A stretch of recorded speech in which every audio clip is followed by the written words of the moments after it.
唐之灵，你说皇上什么时候对小福宝这么好奇了？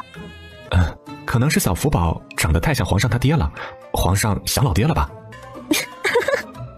唐之灵见沈妃终于不是忧心忡忡的了，心里也松了一口气。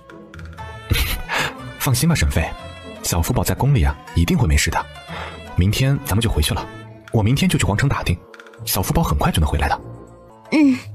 我就是有点奇怪，小福宝刚刚就那么容易被带走了，一点也没哭，这个臭小子心真大。唉，这仔仔还小，虽然看着是懂事了，毕竟啊才1岁半，记忆都不全呢。唐之灵安慰了沈妃好一会儿，两人才睡下。沈妃晚上睡得并不安稳，可能是知道小福宝不在她身边吧，就是唐之灵睡得也不好，心里也不是很踏实。半夜时分，有一群人悄悄地靠近五峰庄。人在庄子里吧？老大，确定都在。你要下了吗？放心，保证万无一失。现在一定都睡得死死的呢。那就好，主子有令，唐之灵必须带走。于是这一行黑衣人慢慢地靠近五峰庄。沈妃迷迷糊糊之间感觉身体有些颠簸，这是怎么回事？难道是在做梦吗？沈妃想要睁开眼睛，但是脖子很疼。沈妃的眼珠滚动，想要拼命地睁开，但是感觉脖颈处一痛，人又昏迷了过去。老大，这女人迷药不管用啊，只能动手砍脖子。你要少给点吧，别把人真的弄傻了。是，老大。速度快点，不能让人追上。咱们要快些到达北平郡。是。于是一行马车非常快地去往了北平郡。翌日，皇宫内，小福宝被皇上抱着在宫里转悠，身后还跟着4位皇子。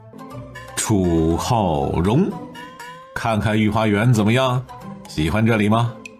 楚浩荣是皇上给小福宝取的名字，还是跟二皇子几个兄弟排的一个浩字。沈妃和唐之灵都不知道，皇上已经越过两人给小福宝起了大名。小福宝扫了一眼御花园，真是没意思的很。不怎么样。走，咱们去那边看看。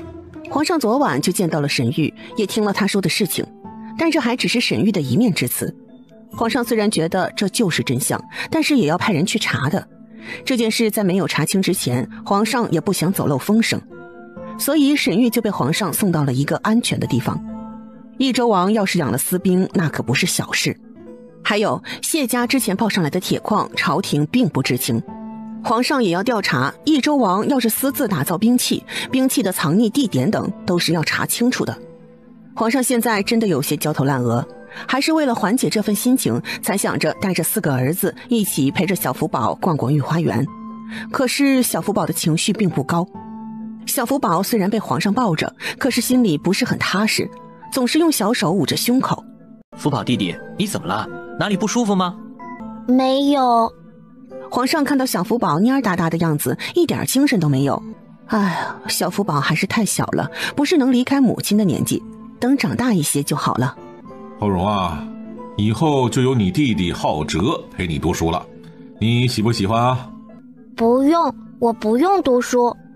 小福宝，你以后可是亲王，那必须有学识，不能被人家笑话。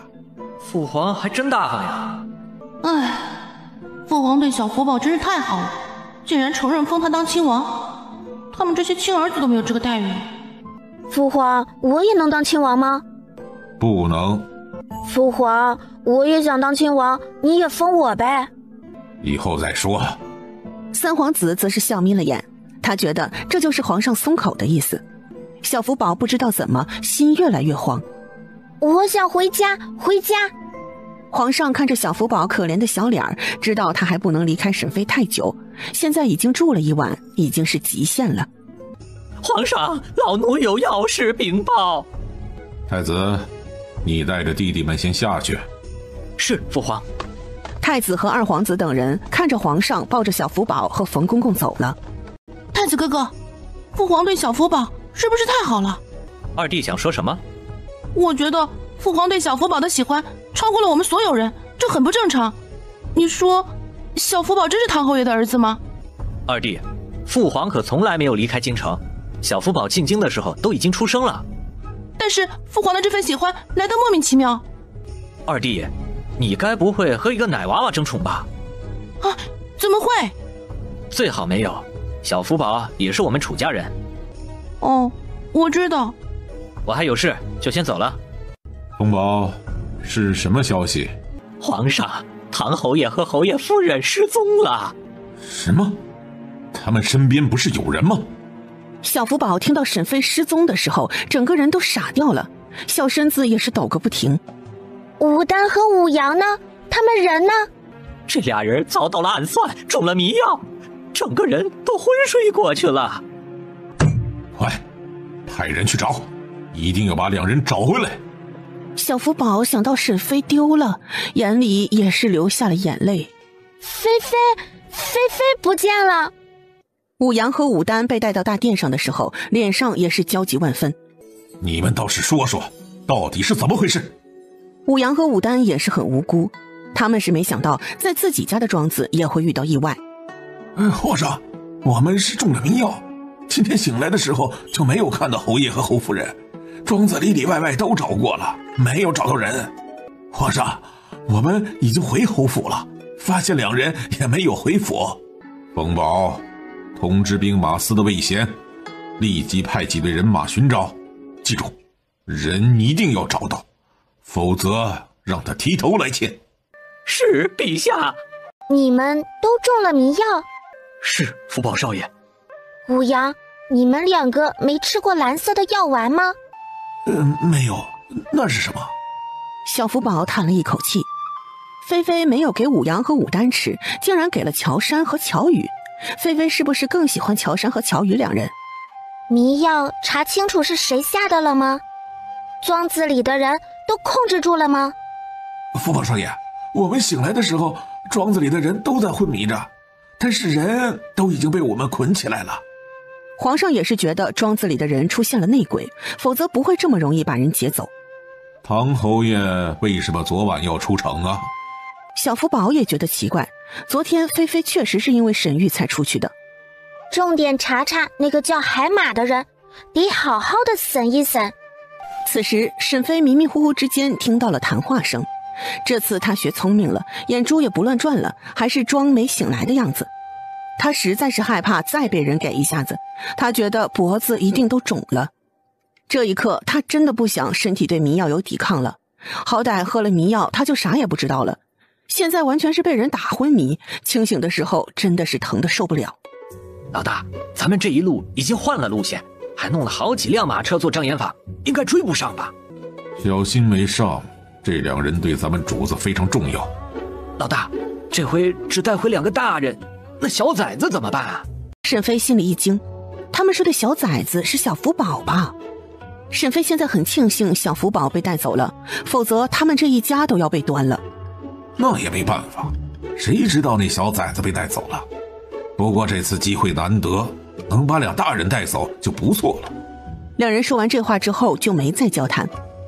沈妃能感受到马车的颠簸，而且这温度越来越低，她能猜测到这一定是往北方的路。北方，沈妃的脑筋开始转动。她自认不是什么大人物，能抓她的原因一定也是因为唐之灵。沈妃还不敢睁开眼，只能等着马车停止，车上没人的时候行动。虽然她可以直接进入空间，可是不知道唐之灵的情况，她不能丢下他。迷迷糊糊之间，沈妃又心大的睡着了。就行，你也派些人出去找一找那孩子吧。王爷，小福宝那孩子呢？也跟着一起失踪了吗？没有，正巧皇上想见小福宝，那孩子进宫了，才躲过一劫。萧王妃松了一口气，小孩子很脆弱，这要是也被劫走，真的会凶多吉少。母亲，我打算亲自去找那孩子，府中的事情就交给你和王妃了。好，你出去也要小心，你的伤才好些，凡事小心点，不可逞强。母亲放心，王妃，我离开之后，咱们王府的门户就关闭吧，不要和别人有太多的牵扯。还有朱妃那里，也别让她出门，人看住了。是，王爷。微臣参见陛下。北静王，请起。皇上，微臣听说沈妃和唐之琳两人都失踪了。是，今早护卫禀报了，朕已经出动了兵马司的魏贤，开始向长安城外的几个方向寻找。皇上，微臣也想出城寻找。沈妃那孩子现在是关键时期。北静王可有寻找的头绪啊？微臣还没有，不清楚是谁和那孩子有仇怨。启禀皇上，乔杉回来了。快宣乔杉进来。北静王这时候想要提出告辞。皇上，北静王稍等片刻，乔杉或许能够带回来新的消息。是，那微臣先退下去了。不用，王爷也跟着一起听一听吧。好。北静王的心头一震，不知道皇上为什么又这么信任自己了。不过这样的情形，北静王是开心的，至少头上一直悬着的那把剑没了。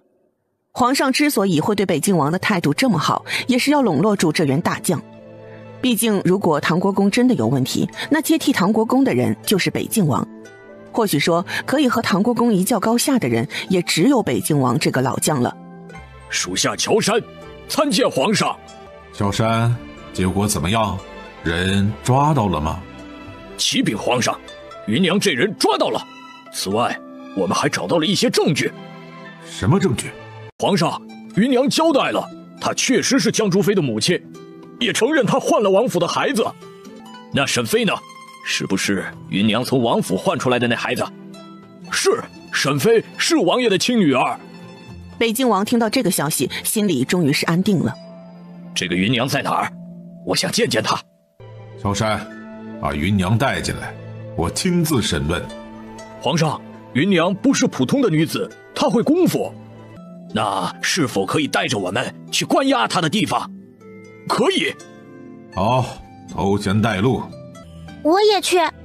好，带你一起去。皇上，这段时间小福宝是不是送到我们北静王府待着？不用，小福宝留在宫里就好，朕能照顾。真是的，这可是我的外孙呢，我们才是一家人呀。北静王这人还是得尽快派出去，不能总留在京城。很快，众人就到了看押芸娘和邓姑姑等人的地方。邓姑姑是最早被乔宇发现的人，如今也被看押起来。邓姑姑的身上都是被严刑拷打出来的伤痕，芸娘的身上倒是没有多少伤。她之前被人囚禁起来，本来觉得自己就要死了，后来被乔杉给找到。乔杉的手段还没有用多少，芸娘就交代了沈妃的身世。陛下，这人就是芸娘。皇上把小福宝放在地上，偷偷地甩了一下手臂。真别说，小福宝这小子还挺沉的。哼，就这两下子还要和本王抢，本王就是抱一天都没事儿。北静王很看不上皇上，明明自己很弱，还不让他抱小福宝。小福宝可是本王的乖孙孙呐。北静王现在看小福宝的眼神，宠溺的都要滴出水来。他虽然没有儿子，但是已经有外孙了。不对，不久之后还要多加2个。北静王想到这里，心里就一阵火热。不行，他要快些审问，到时候好去找沈妃。皇上倒是没注意到北静王的眼神，而是仔细地盯着芸娘的脸看。还真是差强人意啊，真没看出有哪里出色的。听说你生的3个孩子，有3个父亲。该死的，皇上怎么知道的？老三的身世，他确信无论是唐国公还是沈富贵都不清楚的。民妇拜见皇上。说，你3个孩子的父亲都是谁？到底是谁泄露的？不可能！皇上饶命，民妇真的只有一个丈夫，就是长乐村的沈富贵。实在不知道皇上您在说什么。至于换了北静王的孩子，也是民妇一时鬼迷心窍，想要民妇的女儿在王府有个好生活，才生出了换孩子的妄想。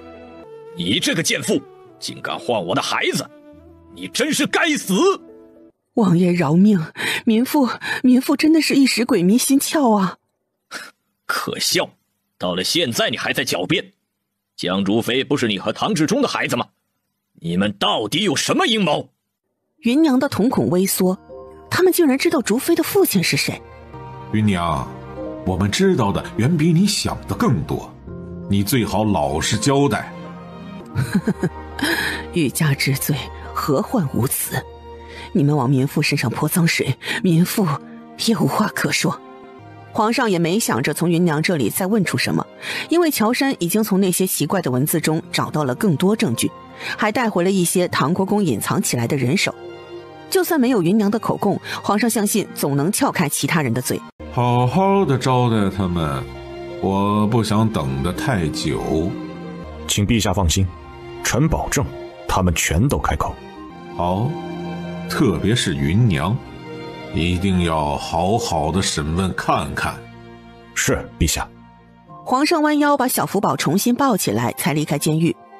北静王也没心思追问芸娘，毕竟现在找沈妃要紧，于是也快步地跟上皇上走了出去。芸娘看到北静王和皇上的关系好像是融洽了不少，心里也是一沉。芸娘从前就在国公府里当厨娘，她是知道皇家对北静王府的打压和忌惮的，而这种形势就是主子想要达成的局面。可是如今似乎什么都变了。芸娘紧紧地握住双手，只是在心里祈祷主子的计划能按照计划照常进行，不要出现意外才好。哎呀，没想到你也被发现了。你是怎么暴露的？哎，也是我大意了，这算起来也是沈妃那丫头害的。主子那边怎么样了？一切可还好？哎，还好，虽然一些事情出现了偏差，但不影响最终的结果。那就好，那就好。皇上，小女现在失踪，臣实在是担心。臣想出去寻找，还请圣上准许。唐之灵也要找一下，不过爱卿打算往哪个方向去找啊？北静王还没有想好，有些犹豫。你们去北面找吧，或许可以往北平郡的方向寻找。小福宝，你是怀疑他们两人被唐国公抓走了？如果唐国公谋逆，那人就是他带走的。皇上和北静王都不是笨人，特别是皇上，想到曾经的猜测，现在的脸色就更不好了。皇上不自觉地摸了小福宝的脑袋。别动，别动我的脑袋！皇上和北静王双双因为小福宝的反应错愕了一下。嘿呦，我的乖乖，我的小外孙这脾气还不小呢。好好好，黄伯父再不揉崽崽的脑袋了。北静王吃惊地看着这一幕，最开始是震惊，等看到小福宝的小脸，又理解皇上了。要是这小子这么对自己说话，他下意识也不敢反抗，毕竟这张脸也是怕了半辈子了，怎么敢反驳呢？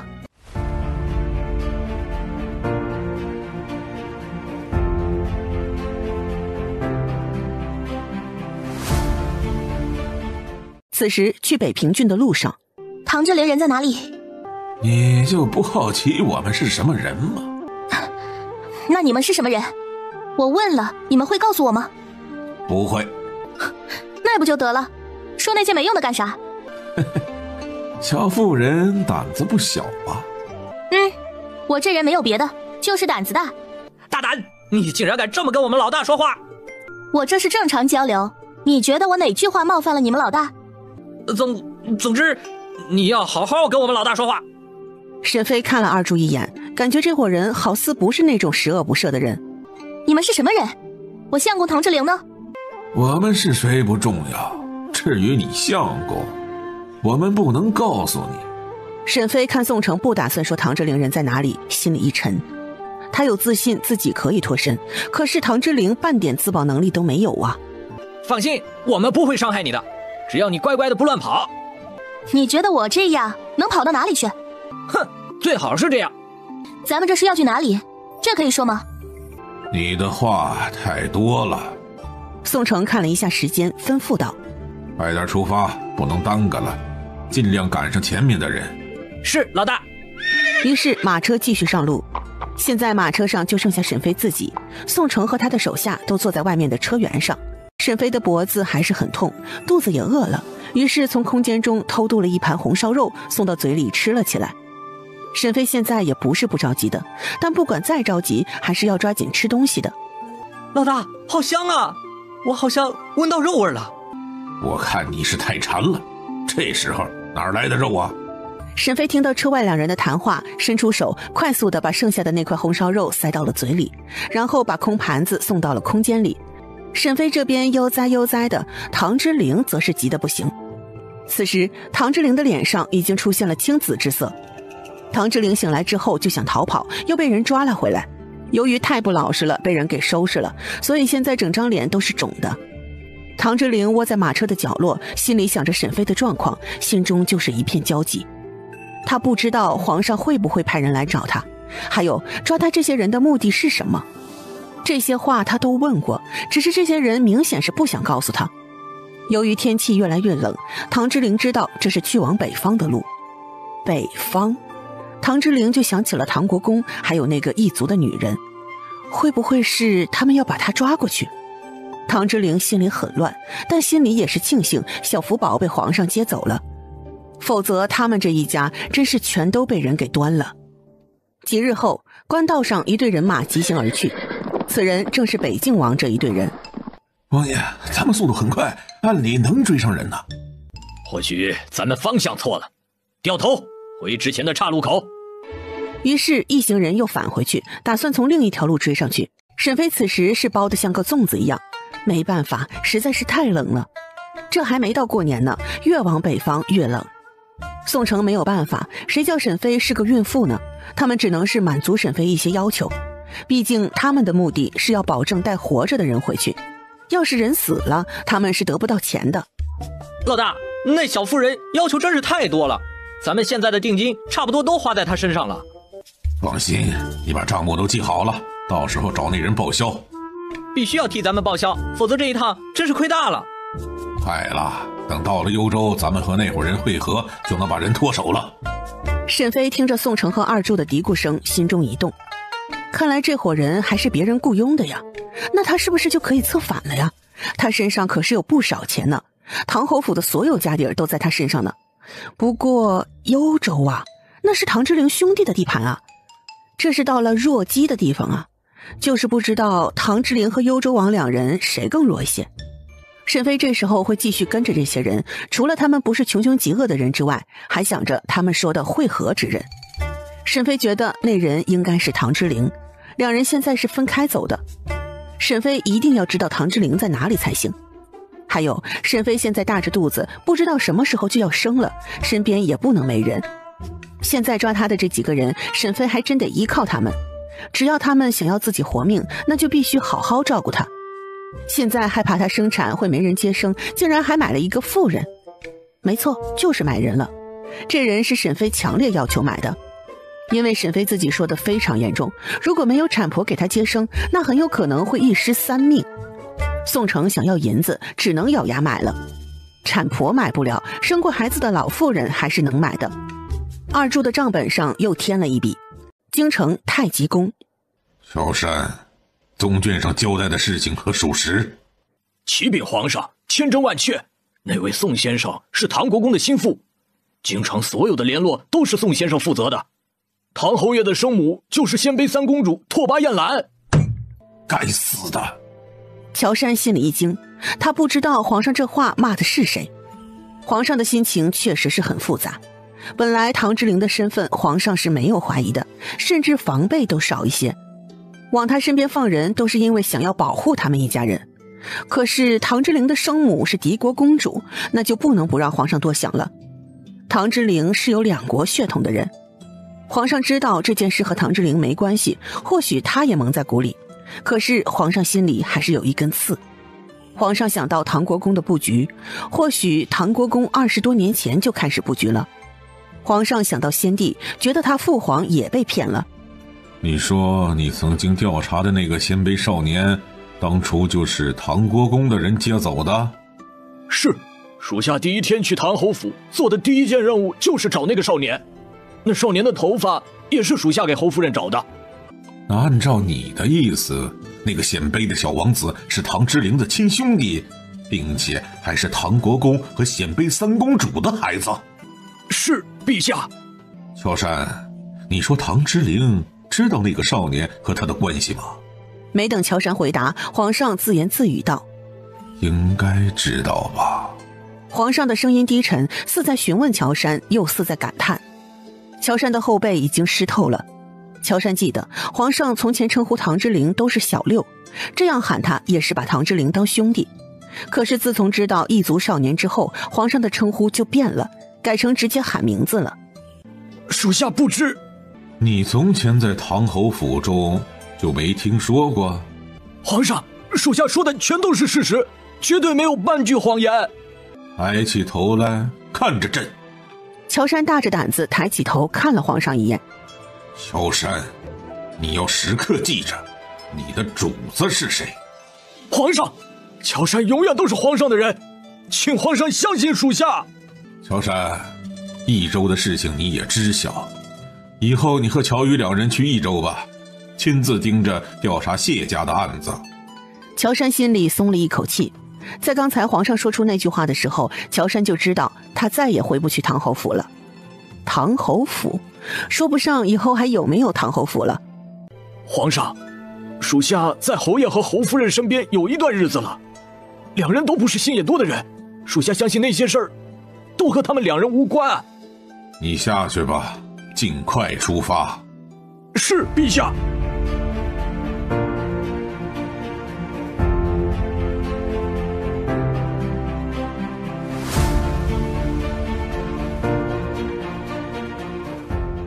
此时两辆马车在小道上飞快地行驶，这人正是宋城等人。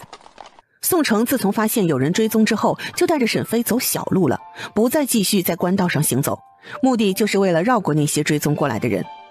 沈飞捂着肚子，马车的颠簸让他非常难受。慢点儿，我肚子疼。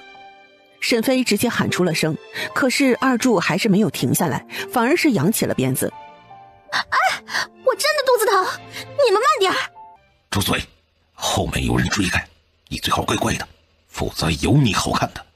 哼，你是以为那人是你的亲人来救你了才让我们停下的吧？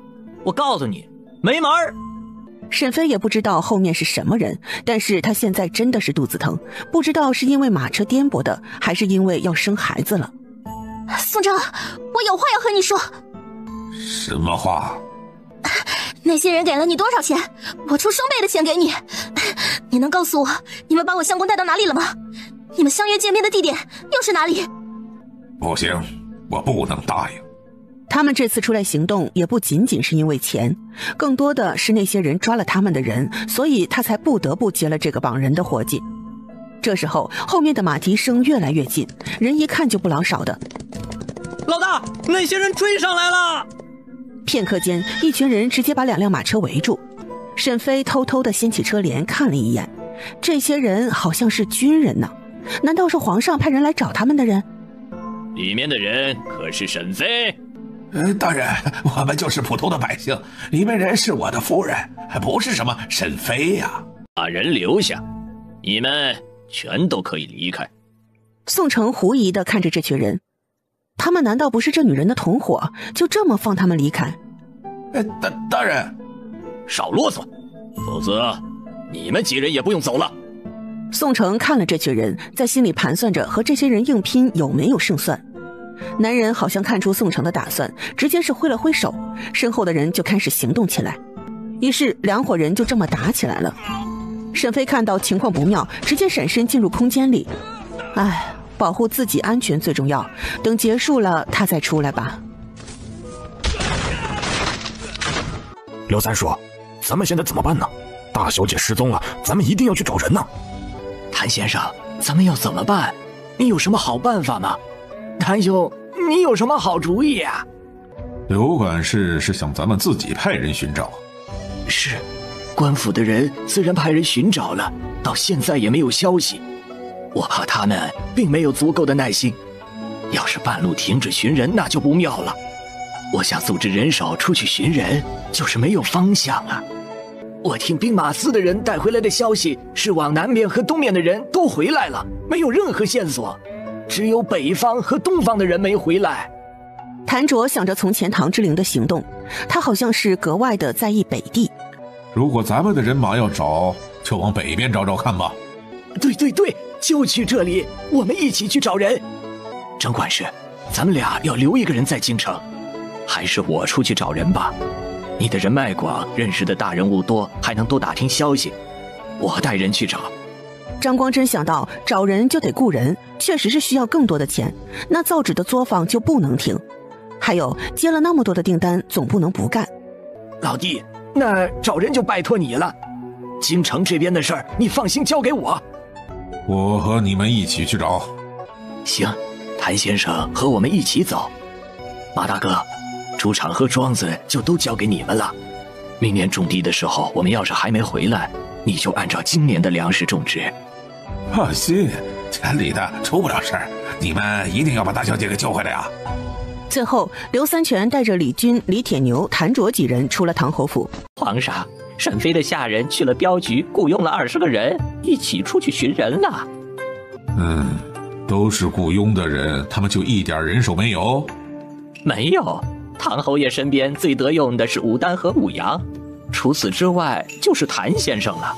侯夫人身边用的最顺手的是乔山和乔宇2人。多余的话，冯宝真的是说不下去了。这俩孩子还真是一点异心都没有啊！皇上想到唐之陵过去凄惨的生活，好似在国公府的日子也是被病魔缠身，想来他也是唐国公的棋子罢了。皇上想到这里，心里又有些心疼。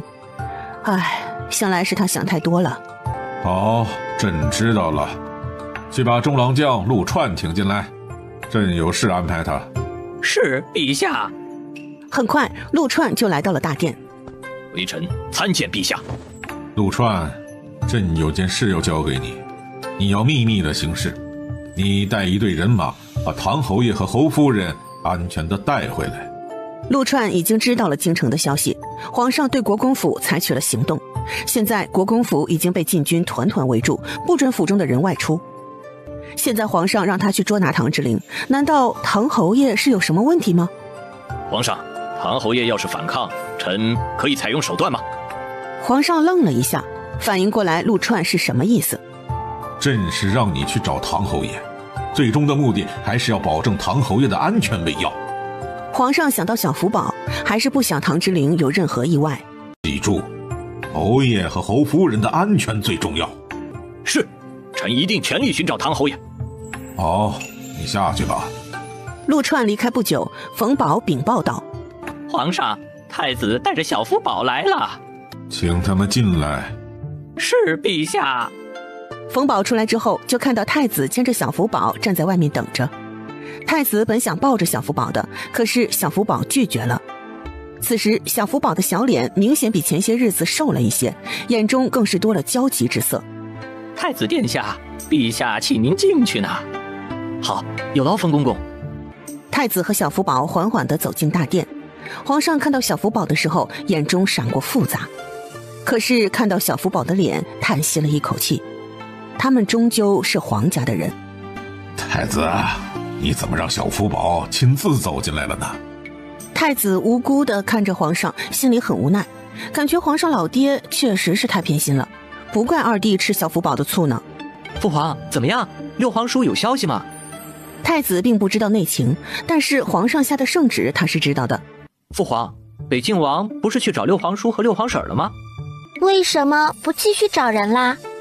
小福宝觉得这里面一定是发生了事，才让这蠢材改变了主意。皇上抱着小福宝，距离他也近，他敢肯定在小福宝的眼神里看到了嫌弃。朕已经派了陆串去找人，至于魏贤，朕有其他的安排。到底是什么原因，你对他们心里有了芥蒂？父皇，是唐家交代了什么消息吗？现在国公府已经被禁军给围上了。那边的卷宗你自己看吧。太子听到皇上的吩咐，快走几步走到桌案前，拿起卷宗看了起来。等看到唐之陵生母的时候，震惊得说不出话来。父皇，这会不会搞错了？六皇叔的生母竟然是鲜卑人，还是鲜卑三公主拓跋雁兰？我怀疑父皇当年也是被唐国公算计了。唐国公这人心思太深了。小福宝并不想听两人继续这个话题，他只关心沈飞的安全，他只要沈飞安全的回来。想到沈飞现在还有孩子，而且还是2个，小福宝心里就担心不已。菲菲，找菲菲要紧。小福宝不敢表现得太过聪慧，刚刚他已经引起太子和皇上的注意了，小福宝可不准备暴露。放心，你好好留在宫里，朕一定会把人找回来的。皇上确实会把人给找回来，毕竟知道了唐国公的打算，他不能让他得逞。此时沈飞正在看着外面的交战，沈飞的空间在里面是可以看到空间外的情景，也能听到外面的声音。这时候宋城这些人都已经出现了颓势，而且他们这边也已经死了3个人，本来他们这一队也只有7个人，根本就不是这些人的对手。高大的男人趁着手下把宋城等人给困住，看向了沈飞的马车。沈飞虽然在马车里，还是能感觉到这人在看向自己。只见男人竟然拿出一支箭，拉满弓之后直接向马车射了过来。沈飞虽然在空间里，还是吓了一跳，这些军人竟然是想要他命的吗？那这人是谁的人？李前总好剑法，那女人应该死了吧？我这就过去看看。去吧，看看人死没死透。是。宋城刚刚看到李千总的动作，也是吓了一跳，他没想到这群人是真的想要沈飞的命。宋城刚刚愣神的片刻，背后已经中了一刀，看到已经死了的3个兄弟，还有射入马车中的箭，心中已经猜测沈飞这是凶多吉少了。撤，咱们快走。老大，那女人怎么办呀？沈飞估计死了，咱们这趟倒霉只能回去报给上面的人，咱们不是这些人的对手，咱们先走。李千总发现去检查马车的人竟然就维持了掀帘子的动作，就没了动静，也是很奇怪。二狗，人死了没？可是二狗还是没有动静。王刚，你去马车那边看看是怎么回事。王刚也走了过去，一下子挤开二狗，掀开帘子，可是他的动作也停留在了掀帘子，然后人就没了反应。沈飞淡然地看了一眼外面的动静，嘴角露出了笑容。哼，不想他活是吗？那就全都死吧。钱总大人，二狗死了。你们2人一起过去看看。李千总又派了2人过去查看，可是那2人都没有动作，就是腿肚子都开始颤抖了。快去！2名兵卒不敢反抗，颤颤巍巍地走了过去。沈飞在空间里能清楚地看到外边的动静，他把匕首擦干净之后，也是在寻找机会。今天这些人都是冲着他来的，他必须要全部都解决了，否则他不敢出空间。现在前不着村后不着店的，他也不能在空间里待太久，毕竟只有他一个人，他可不能给自己接生。沈飞看着2人靠近马车，于是找好角度，飞快地刺了2刀。2人就这么突然没了气息，身体直直地倒了下去。真尼玛是邪门了，怎么会这样？李千总想到他们长安城李家，因为北静王一句话，李氏3族满门抄斩，心里就暗恨不已。他那是身在军中，又有贵人相助才活到现在。这沈飞是北静王的亲女儿，找不到北静王，杀了他亲女儿是一样的。你们一起过去看看马车是怎么回事。剩下兵卒全都摇头，不敢靠近一步。李千总还不相信，他直接是骑着马，用脚踢了一下马腹，直接向马车靠近。等到靠近的时候，直接抬起长矛，飞快地刺向马车里。可是长枪只发生了一声响，没有插入肉里的感觉。难道马车里是空的？李千总把脑袋往车厢里探，想看看里面是怎么回事。谁知道竟然感觉脖子一凉，有液体滴下。李千总惊得张大嘴巴。沈飞看李千总还不倒下，又对着他的脖子来了一刀。李千总就这么睁着眼睛，身子瘫倒下去。有鬼！快跑！于是剩下的兵卒全都跑了。沈飞看到人都四散离开，才从空间里面出来。地上已经躺了好些尸体，就是那个李千总睁着眼睛死不瞑目的样子，有些吓人。沈飞没有管李千总，但是却把地上这些人的武器都收到了空间里，然后缓步走到了后边的马车这边。出来吧，人都走了。张大娘瑟瑟发抖，自从他们的马车被围，她就藏在马车里不敢动。她刚刚从车的缝隙中看到好几个人莫名其妙的就死了，把她给吓得够呛。还有那些兵卒喊有鬼，她这时候看沈飞的眼神中就带着惊恐。出来，咱们得快点离开这里。这里荒山野岭的，还有很多尸体，或许会有野兽。哎，夫人，放心，绑架我的人已经跑了。等咱们去到镇子上，你就可以离开了。啊，是夫人。会赶马车吗？哦，夫人，我会。等咱们到了这里，这辆马车就给你，算是你的财产，咱们2人就可以分开。啊，好，多谢夫人。大娘，车上有盆，你快去烧些水来。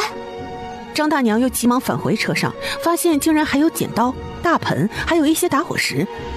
张大娘心里很疑惑，这些东西是哪里来的？但现在也无暇顾及了。张大娘拿回东西之后，就开始忙活起来，开始用盆烧水。这个盆根本就不是木盆，是钢盆，是沈飞在方诺师兄实验室拿出来的。张大娘的动作很快，火堆很快就燃起来了。这时候没有水也没事，直接是收一点血就可以了。沈飞因为吃了药剂，身体有了些力气，但肚子还是很疼。沈飞感觉自己想上大号，但是又上不出来的感觉，实在是疼得厉害，他就咬住被子。火堆架好之后，张大娘就来沈飞这边查看。夫人啊，你这肚子是不是太大了？这看着不像是一个孩子啊。不是，是双胎。张大娘的眼睛一亮，但是很快又掩藏了下去。检查了沈飞的身体之后，就开始清洗剪刀和棉布。京城国公府。娘，那些人说谎对不对？爹怎么会和鲜卑有勾结？他可是刚刚杀了鲜卑的大皇子啊！轩儿，这有什么不可能呢？你爹是早有了二心了。轩儿啊，是娘害了你呀！娘，你说什么呢？轩儿啊，我算是看出来了，你爹当初走的时候就没打算回来，他当初也想带着你走的，是我把你留了下来，你爹才选的你二弟。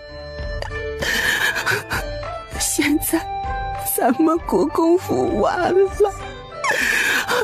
你留在京城就是死路一条啊！唐世子一愣，他没想到还有这一回事。不过想到北方的寒冷，就算当初他爹带着他去，他也不会去的。母亲，你别这么说，我不怪你。轩儿，咱们是被你爹舍弃了。唐夫人想到这里就哭得不能自已。她没想到唐国公真的对她一点感情都没有。母亲，你说老三失踪是不是被父亲抓走了？唐夫人根本就没有心情管唐之灵，那人是死是活关她何事？轩儿，老三那小崽子又不是唐府的亲孩子，就算是你父亲有事也牵连不到他身上。现在没必要管他了，还是咱们的安全最重要啊。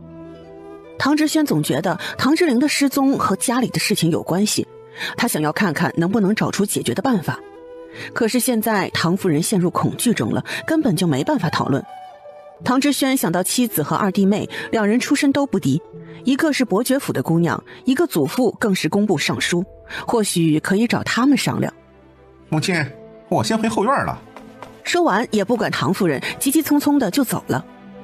唐夫人也没心情管大儿子，这次的事对他的打击不轻。北地山脚下，此时天色已经黑了，沈飞竟然还没有生产。他已经忍了2个时辰，可是孩子还没有生下来，这让沈飞有些焦急。张大娘就只是生过孩子的妇人，也不是专业的接生婆，好些事情她也不懂。哎，夫人，你再用些力气，要不然孩子也会憋死的。沈飞扶了一下额头，没有办法，又从空间里拿出一瓶绿色的药剂喝了。张大娘看到沈飞的动作也没有制止，只是好奇那东西颜色怎么这么怪异。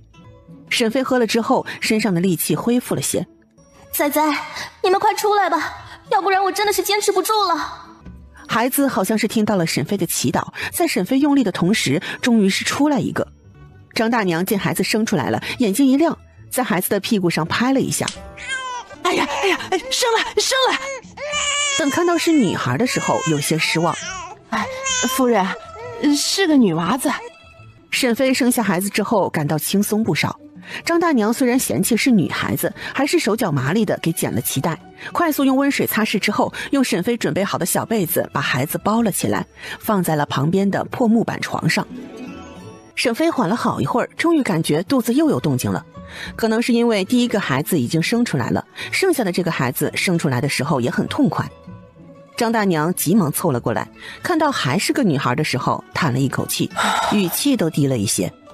夫人，还是个女娃子。好。张大娘把脐带剪完之后，轻轻地拍了一下孩子的屁股。小婴孩发出了文弱的哭声，和第一个孩子比起来，声音真的是太小了。沈飞听到这个哭声就知道，这孩子的身体没有他姐姐身子健壮。张大娘把小一点的孩子包好之后，也放在了沈飞的旁边，然后才开始清理屋子中的污秽。沈飞现在已经非常疲累了，也想睡觉，可是他不敢睡过去。这个张大娘毕竟是个陌生人。沈飞想到这里就想骂人，为什么受一次罪还不够，还要来这第二次啊？夜已经深了，这里又是荒郊野岭的，还有风从四处吹进来，让疲累的沈飞又清醒一些。沈飞伸出两只手摸着两个孩子，想要试着把他们带进空间去。果然不出所料，沈飞没办法把两个女儿带进去。沈飞叹息了一口气，想着张大娘这个人，明天一早就让她离开吧。有她在这里，好些东西沈飞都没办法拿出来。沈飞趁着张大娘出去的时候，又给两个女儿喝了蓝色的药剂。两个小婴孩生出来的样子比小福宝那时候可好看多了。张大娘刚才出去，除了给马找了一些草料之外，就是整理了一下车厢。她现在虽然是卖身了，可是买她的那些匪徒已经逃跑了。现在因为两国交战，流民多的是，她完全可以换个身份重新生活。张大娘想到自己独身一人，也没有个亲人，在听到沈飞肚子里怀的是双胎的时候，心里就有了打算。她想抱走一个婴孩，偷偷的养大，将来让那个孩子给她养老，又可以缓解晚年的寂寞。本来以为两个孩子不管怎么说也能生个男孩出来的，可是让她失望了，竟然两个孩子都是丫头片子。张大娘的心里不太满意，不过这两个孩子长得倒是不错，将来也会是个美人胚子，养大了也不亏。张大娘打定主意之后，又走回草棚子。夫人，这夜深了，你也快休息吧。张大娘，今日多亏你了，要不是你的帮助，我可能也不能平安生产。沈飞从身上拿出了5两银子。张大娘，这银子你拿着，就当是你帮忙的谢礼。多谢夫人。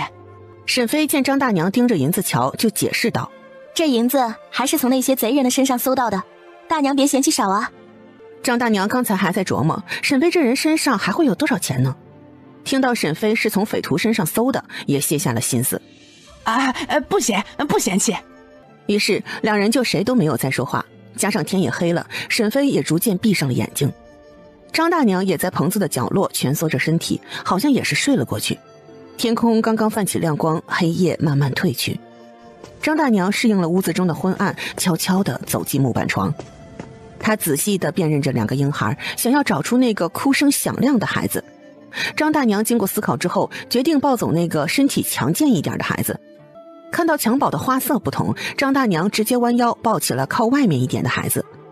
张大娘，你想干什么？沈飞的声音冰冷，吓得张大娘一跳。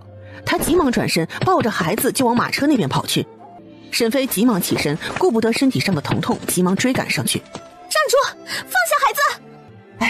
夫人，你生了2个孩子，就送我一个吧。你一个妇人带2个孩子也困难呀。张大娘，你再跑，我就不客气了。张大娘的身子顿了顿，她不相信沈飞有什么手段。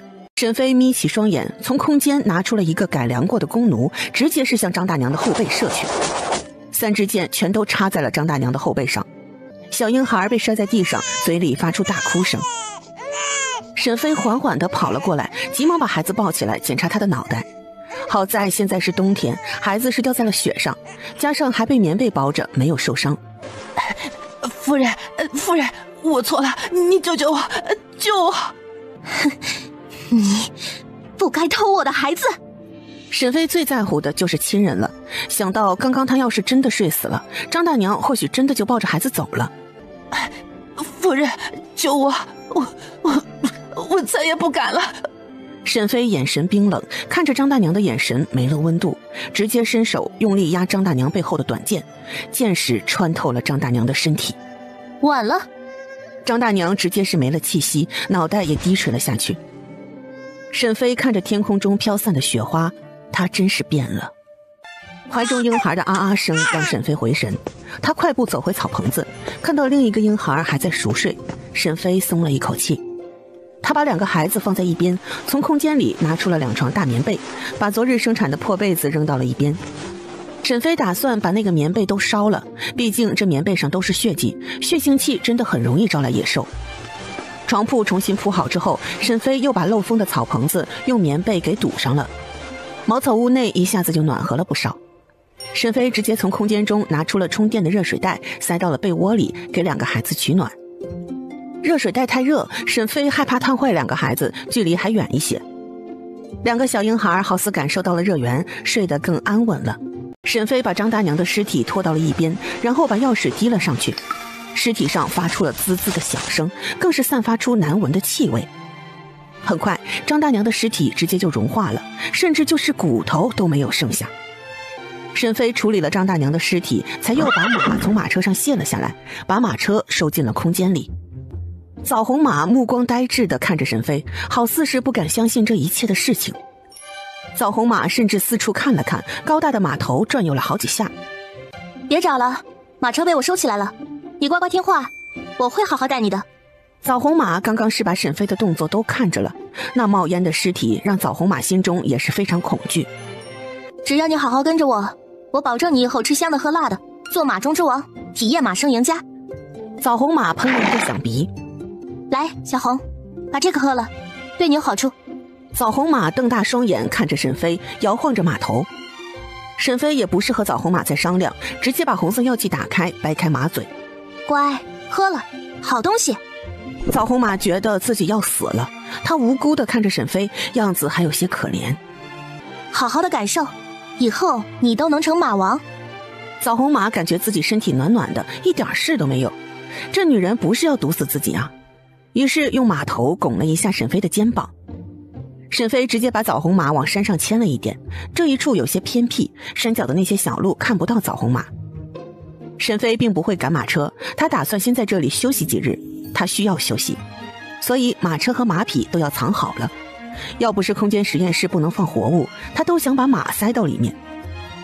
沈飞安排好一切，就转身回到了小草棚子里。他这一夜太劳累了，直接钻进了被窝，暖和一会儿，给2个崽崽都换上尿不湿，然后又喂了奶水之后，人也迷迷糊糊地睡了过去。幽州城，幽州刺史已经接到了皇上的密旨，看到上面的内容，轻笑出声：“子瞻兄啊，皇上已经下令安排范从来擒拿你，你要尽快做出决定了呀。”王侯小儿罢了，楚家的江山到了楚敬德这一代，他守不住。唉，子瞻兄，恐怕没那么简单呀。虽然东突厥已经出手，可是大禹朝的根基也不是那么容易动摇的呀。放心，我已有万全的准备，到时候就不是我一个人出手了。幽州刺史看着唐国公信誓旦旦的样子，心里也是犹疑。不过他已经上了贼船，根本没办法停下。他的把柄被唐国公抓到了，要是暴露出来，他们全家也是满门抄斩的下场。那还不如跟随唐国公拼一把，或许还能博个好前程。唐国公想到计划中关键的一环，叫来手下：“国成，老三人呢？什么时候到？”国公爷，三公子还有2日就到了，倒是三夫人那人死了。什么？死了？怎么会？人怎么死了？宋城那伙人回来的时候遇到了刺杀，那些人就是想要三夫人的命，三夫人没有躲过去。你亲眼见到的？尸体在哪里？尸体呢？国公爷，我去把宋城带进来，你亲自来问他。去吧。郭成离开之后，幽州刺史更好奇了。三夫人是谁的夫人呢？很重要吗？沈妃是唐之陵的夫人，那小丫头有很多奇思妙想，抓过来能用到的话，真是可惜了。啊，那既然是这样，好像也没有什么可惜的。幽州刺史知道唐之灵接下来的作用，但是对沈飞没有多在意。这时候，宋城跟二柱两人被带了进来。宋城还是第一次见到唐国公，不知道他是什么身份，但是看到幽州刺史的时候，眼中划过惊诧。他过去是山贼，但幽州刺史还是认识的。你仔细说说当时是怎么回事？唐国公的声音冰冷，让宋城的心里有些惧怕。他真的没想到，让他做事的人竟然是刺史府的人。快说！大人，小的说，小的都说，这妇人我们没有带回来，路上被人劫走了。劫走？不是说死了吗？小的也不确定，不过那帮劫匪有一人的剑法很准，直接向马车射箭，看样子就是想要那妇人的命。小的已经死好几个人了，就先撤离了。想必那个叫沈飞的妇人也是死了。这么说，你是没亲眼见到她的尸体了？没有，是小的没有。但那伙人凶神恶煞的，小的觉得那妇人是没命了。你说的那伙人是什么人？我听那些人喊那人李千总，别的小的就不知道了。李千总，竟然是他？好，我知道了。你下去吧。是，大人，我的家人是不是可以和我们一起离开了？放心，你跟我来吧。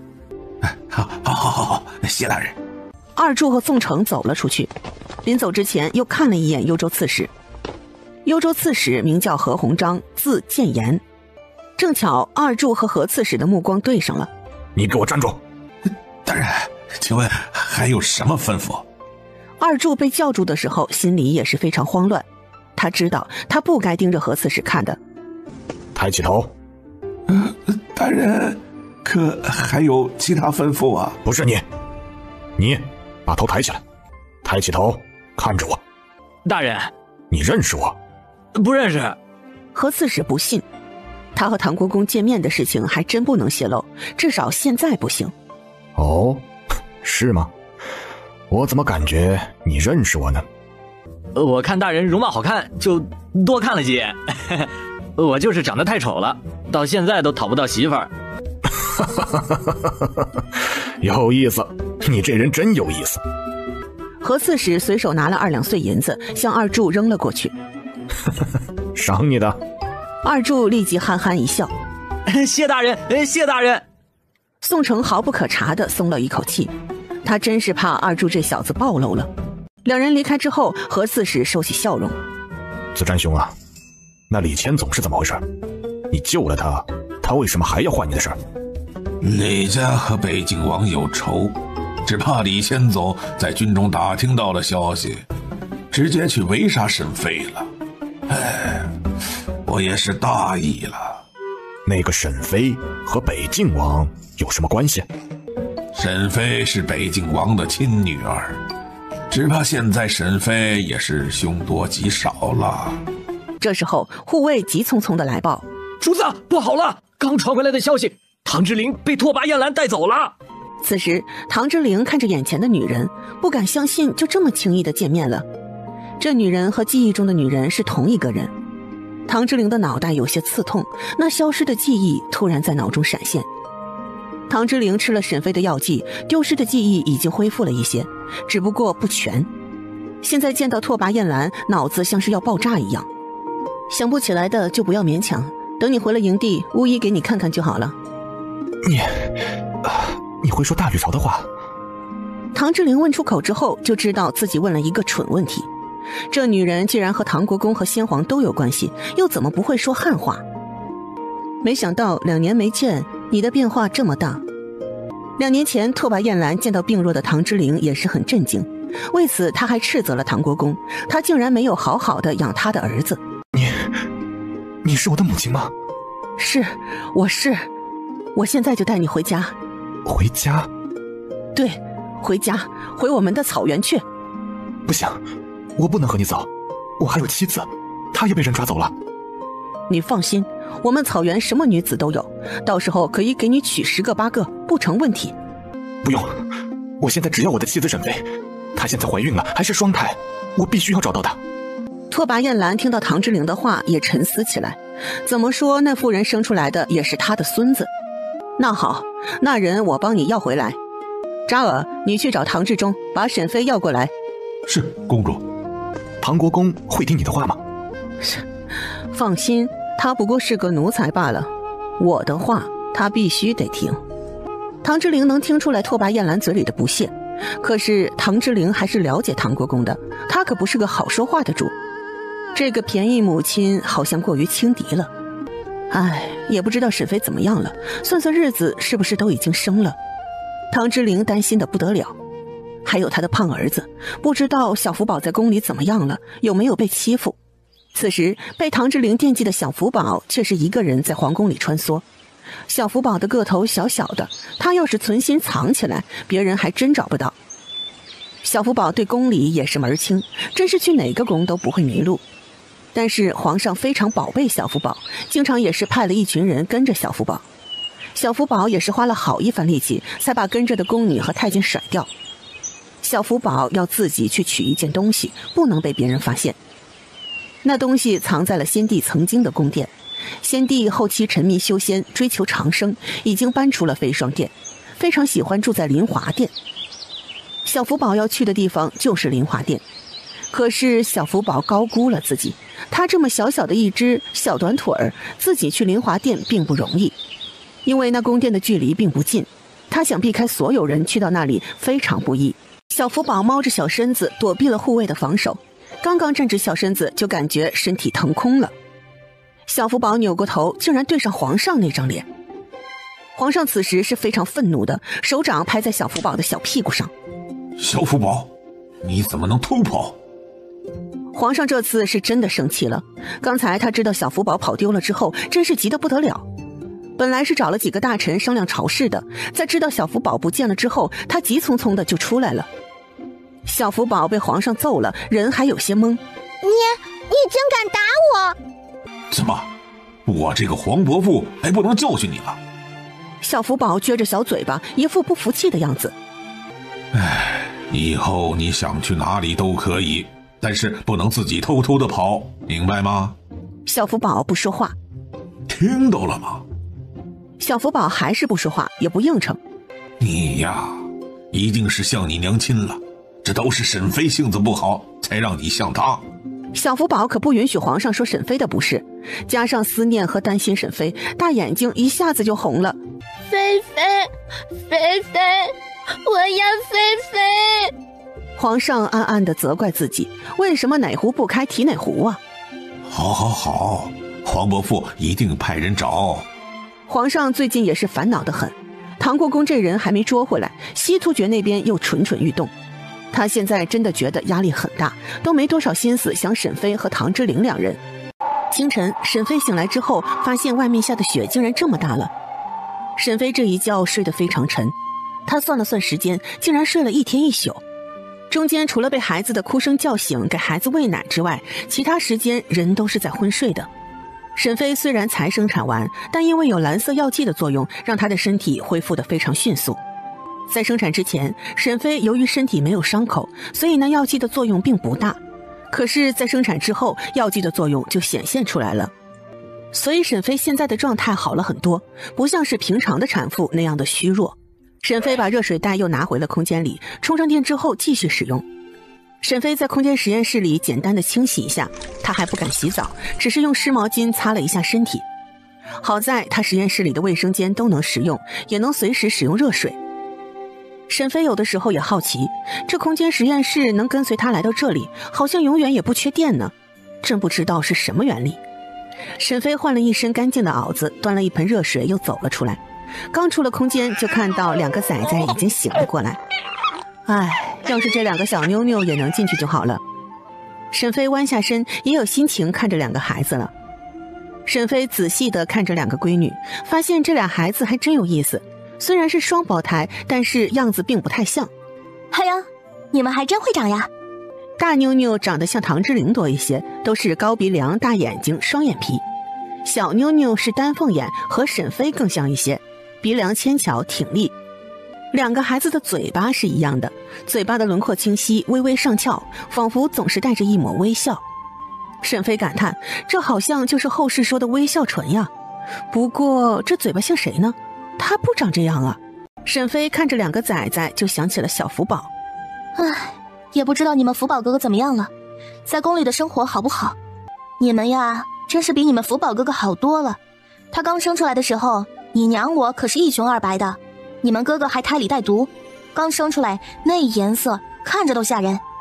要不是你们娘我厉害，你们哥哥能不能活下来都是个问题。你们呀，以后长大了要对你们福宝哥哥好点才行呀。京城，今日的大朝会格外的长，都快到中午了，竟然还没有结束。皇上坐在龙椅上，听着下面群臣的争辩。启奏陛下，唐国公对大禹朝忠心耿耿，臣实属不愿承认那些是唐国公能做出来的事。是呀，还请陛下三思。如今正逢大禹朝和鲜卑交战的时候，这个时候擒拿唐国公，属实不妥啊。陛下，唐国公是2朝元老，还曾和先帝御驾亲征，累累功绩，真不是一个叛主的奴才能污蔑的。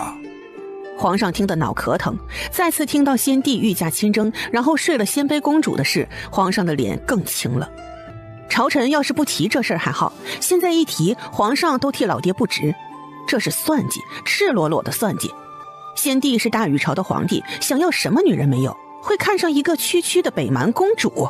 皇上怀疑是那个鲜卑3公主痴心妄想，想要盗取他们皇家血脉才是真的。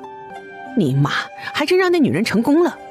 皇上现在突然有些理解老爹了，怪不得这么多年对唐之陵不管不顾了，又不肯承认她的身份。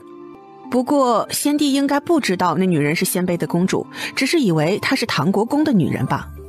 还请陛下三思。请陛下三思。皇上看到这么多人替唐国公说话，心里也很不爽。他沉着脸看着众位跪在地上的朝臣，仔细在心里盘算，他们是真的觉得唐国公无辜，还是已经投靠了唐国公？等看到站得直挺挺的贾尚书，皇上来了兴趣。贾爱卿，朕想听听你有什么看法。陛下，臣觉得要彻查唐国公，如果唐国公真是被冤枉的，臣相信陛下会还他清白。陛下，国公府权势渐盛，唐国公手握重兵，如果他真有异心，臣担心他们会对朝廷不利呀。臣上书过虑了，唐国公一直对皇上忠心耿耿，从未有过二心。施肇的女儿是唐之轩的妻子，唐之轩这个女婿施肇还算是满意，当然更满意的是他的身份。这时候施肇也是要全力保全女儿，保住这份荣华富贵，才冒险替唐国公说话。朝臣们因为唐国公的案子也是吵个不停，最后也没有定论。皇上最后没有办法，也只能先退朝，明日再议。北平郡，唐之陵没想到他竟然在北平郡就看到了鲜卑人，他的眉头一皱，心里更有了不好的猜测。鲜卑和大禹朝，唐之陵自然是希望大禹朝能好。鲜卑的士兵能随意出入北平郡，除了北平郡被鲜卑攻占之外，那就是唐国公真的叛国了。唐之陵的心里很沉重，北平郡的情况，幽州刺史难道不知道吗？为什么没有采取行动？拓跋雁兰刚回到营地，一个少年就窜了过来。娘！这时候，一个10岁多的少年向这边跑了过来。唐之陵听不懂鲜卑的话，但看到少年的容貌的时候，他就知道这人是谁了。他们是有些相似的。少年看到唐之陵之后也是一愣。你就是唐之陵？是的，我是。哼，你怎么来了？玉儿，这是你哥哥，你要对他客气一些。哼，他才不是，我不会认他的。你不要和你弟弟计较，他对你还陌生。我不会和他计较，因为我没有弟弟。怎么，你是觉得我们是异族人就不认我们了？难道你只认中原的楚家人？不会，中原的楚家也没有承认我。楚家和我无关，我就是我，和谁都没有关系。拓跋雁兰对唐之陵在中原的处境也是清楚的，唐国公过去还是会把他的情况写信告诉他的。那时候记得他小时候还总喊着要娘的，想到这么多年他确实是没有做到一个母亲的职责，也不好苛责唐之陵。灵儿，我这么喊你可以吗？唐之陵仔细看着拓跋雁兰。这个女人曾经是他的执念，那是他想在临死之前都想见的女人。可是现在真的在眼前了，又是那么的陌生，还有些可笑。你和唐国公把我抓过来，想要做什么？灵儿，不想和娘相认吗？我记得你小时候还是经常想找我呢。哦，原来你真的知道我的处境，可是你却不曾来救我。你好好的在国公府，难道是唐志忠亏待你了？你们真是可笑啊！一个从小被下了毒，被病痛折磨，活不过20岁的人，怎么就是你说的好好的啊？可笑！什么？下毒？是谁？是谁已经不重要了，我不需要你假惺惺的关心。说白了，我被你们抓来，不过是你和唐国公的棋子罢了。哦，你都知道什么？很好猜不是吗？我不过是拓跋玉的挡箭牌罢了。拓跋玉才是你和唐国公的儿子吧？拓跋燕兰愣住了。拓跋玉的身份在鲜卑也是秘密，鲜卑人也不清楚的。大家都以为那孩子只是他的姘头贺兰和宋的儿子。你们不过是利用我在大禹朝的身份做文章罢了。唐之陵也想起来了，为什么他是先帝私生子的身份会在长安城传播的那么迅速，一夜之间竟然连周边的百姓都能知道。拓跋燕兰看着唐之陵的眼神非常复杂，他这个儿子也不是笨蛋，不过他是怎么猜到玉儿的身份的？这件事可不能暴露出去。公主，军营那边传来消息，说沈妃那妇人死了。什么？你胡说什么啊？你说谁死了？郭城那边传来消息，沈妃在来幽州的路上遇到了李家余孽拦截，现在人已经死了。不可能，不可能！你们骗我！你们骗我！想到沈妃死了，还带着她的孩子死了，你们骗我！你们骗我！骗我！唐之陵感觉胸口一阵腥甜，一口血直接是喷了出来。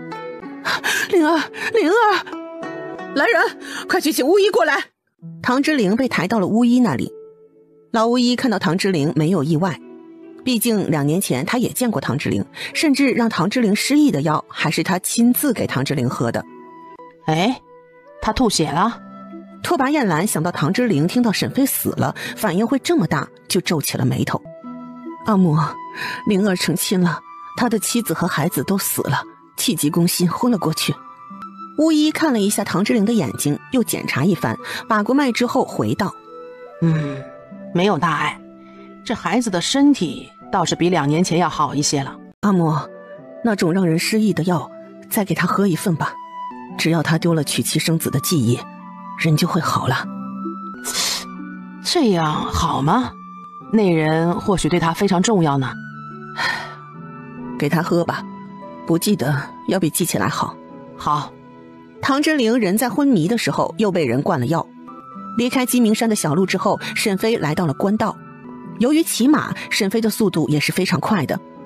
这一路上沈妃还是遇到不少人的，跟她的方向正好相反，那些人都是在向南行驶。沈妃这样瘦小的女子，身后背着一个大筐，骑着马，还是非常引人注意的。毕竟好些人家都是推着小车，一家子老小根本就买不起马车。沈妃没有下马问这些人为什么逃难，因为她一个弱女子，实在是别人下手的好对象。没有惹到她，她并不想滥杀无辜。等到了晚上，沈妃终于到了上古郡，距离幽州城也就只需半日的路程。沈妃从马上下来，背着孩子走进了一家客栈。客官，里面请。小二，我要一间上房，还有我的枣红马，也喂一些好的草料。好嘞，客官请跟我来。沈妃被请到了一间上房，她仔细的看了看，发现环境还不错。这银子是赏你的，去给我送一大桌的饭菜来。客官，就你一个人能吃得完吗？我自有打算。还有，再给我准备一锅包子，打包好了拿上来。好的，客官。小二离开之后，沈妃把2个小妞妞从背筐里面拿了出来。2个孩子现在都是醒着的，也许是喝了药剂的缘故，让2个小婴儿能坚持到现在。但现在毕竟是冬天，外面也是冷得很，这么小的孩子跟着他在外面跑，确实是遭罪了。沈飞也在迟疑，要不要缓一缓再去找唐之灵。唐之灵的安危，沈飞是不担心的，毕竟他活着才对唐国公有用。沈飞给2个孩子换了尿布之后，又给他们喂了奶水。这2个孩子好似是白天冻着了，现在也不哭了，就是哼哼唧唧的。小二的动作很快，饭菜很快就被送了进来。小二哥，我看有很多人都在出城，是怎么回事啊？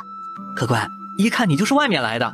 幽州城失守了，现在啊，成这鲜卑人的地盘了。什么？鲜卑人的地盘？就算北平郡失守，沈飞都不会怀疑，但是幽州城怎么会轻易的失守？除非是唐国公造反了，转身攻打了幽州。其实也不算是失守，听说现在幽州是一个什么王爷的地盘，那王爷有大禹朝和鲜卑人的血统，他自立为王了。这说的是唐之灵吗？听这身份好像是他，可是这不是搞笑吗？唐之灵不会这么做的。上古郡距离幽州这么近，你们怎么没跑，还好好的做着生意？我们掌柜的说了，这就是他们老楚家自己打架，和我们这些人关系不大。至于谁当皇帝，还都是大禹朝，没差别的。你们还真乐观呀。沈飞觉得自己就在山上待了半个月，怎么好像过了好几个月一样呢？这才多久啊，就变天了。还有，他记得幽州是老四楚敬怀的地盘呀。你说的那个王爷是幽州王吗？可能是吧，小的也不太清楚，总之都是楚家人。沈飞本想为了孩子晚一些再去找唐之灵，现在却是不行了，他要尽快把唐之灵救出来才行。沈飞相信唐之灵不会喜欢任人摆布当个棋子的。小二离开之后，沈飞看着这顿丰盛的晚餐，也顿时觉了没滋味。剩下没吃完的饭菜都被沈飞放到了空间的冰箱里，留着以后在路上再吃。打包的一锅包子也被沈飞收到了空间中，这些都是他的口粮。沈飞决定明天在上古郡采购一番，再去幽州城。翌日，京城，幽州发生的事情还是传到了长安城。此时正是大朝会，如今西突厥也蠢蠢欲动，朝臣正在商讨对应之策。不过好在有北静王去了安西都护府，朝臣的担心少了一些。不过只要开战，军饷和粮草都是难题，因此朝臣们也是争吵不停。这帮老家伙吵架第一名，让他们想策略一推465。户部刘尚书面色凝重地汇报着：如今北方边境战事不断，粮草消耗巨大，而去年南方又遭遇了水患，农田受灾严重，收成锐减，国库空虚，无法支撑太长时间呐。钱都是钱，朕也没有钱啊！现在还能调集出来多少？还没等户部尚书禀报，外面的金吾卫急忙脚步匆匆地跑了进来。皇上，幽州传来消息。冯保的眉头一挑，不是重要的消息，金吾卫不会如此慌张。说，皇上，幽州失守，金吾卫大将军范崇被斩杀，唐国公反了。顿时，刚才还乱哄哄的朝堂一下子就静悄悄的了。朝臣们也是没想到唐国公会谋反，还有那些曾经帮着唐国公求情的大臣，人都傻掉了，哆哆嗦嗦的瘫软在地。范崇怎么会死？幽州怎会失守？皇上，幽州刺史何鸿章叛变了，投靠了唐国公，正是何刺史背叛范将军，才让范将军死于幽州啊！皇上想到他给幽州刺史的密旨，倒退了几步，整个人瘫坐在椅子上。怎么会这样？难道他的决定错了吗？这时候又有人急匆匆地跑了进来。哦，禀报皇上，陆秀陆老将军途经雁门郡的时候，惨遭突厥人袭击，老将军战死在雁门郡。皇上双眼通红，胸口一阵腥甜，直接是吐血了。陛下，快传太医，传太医！父皇！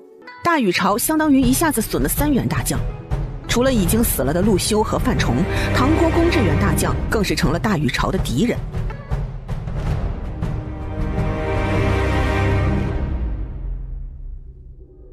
徐院判，我父皇怎么样了？是啊，徐院判，我父皇什么时候能醒来？哎呀，你倒是说呀！二皇子，你的规矩呢？你父皇人在昏迷，为何在此喧哗？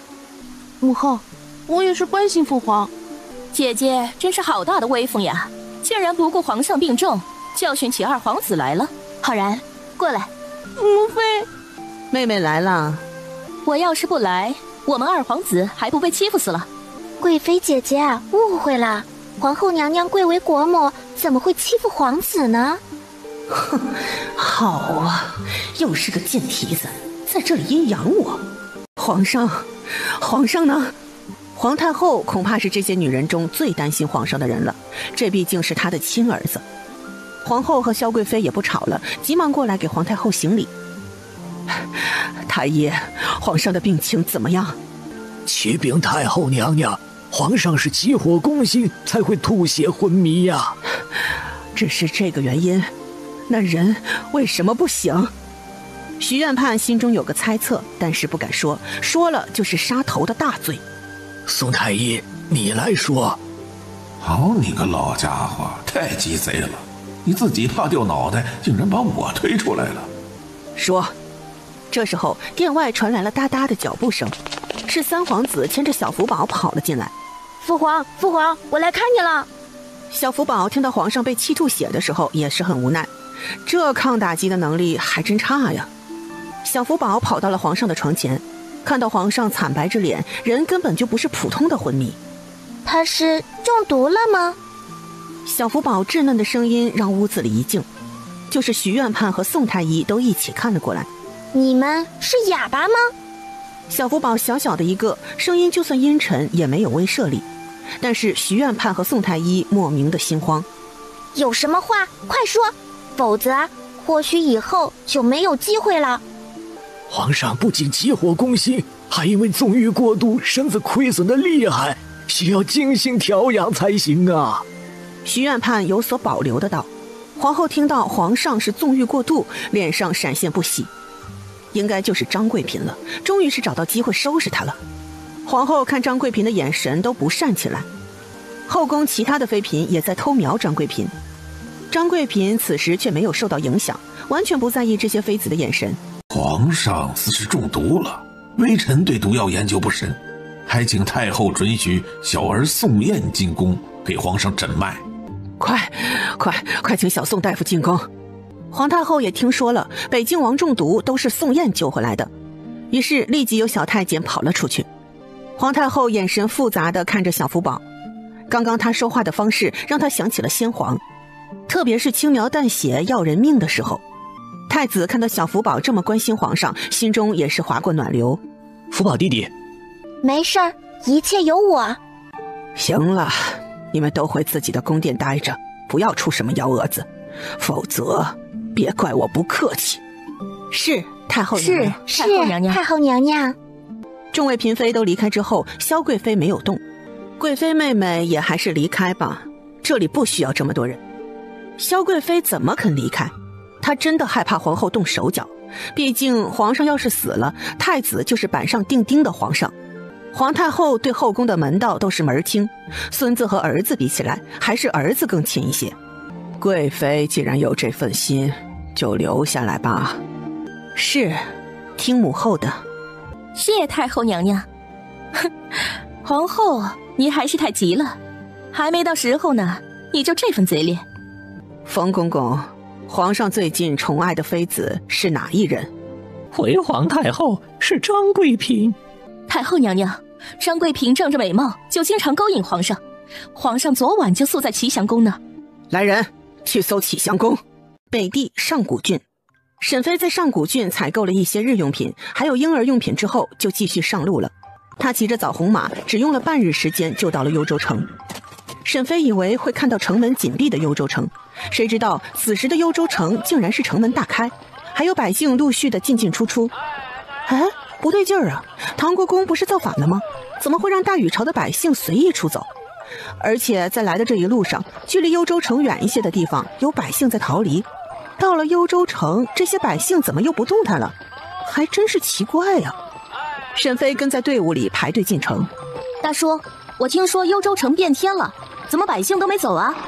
走什么走呀，就是换个王爷管这里，还是大禹朝的地盘。哦，是这样呀，那我就不担心了，我还害怕进不了城呢。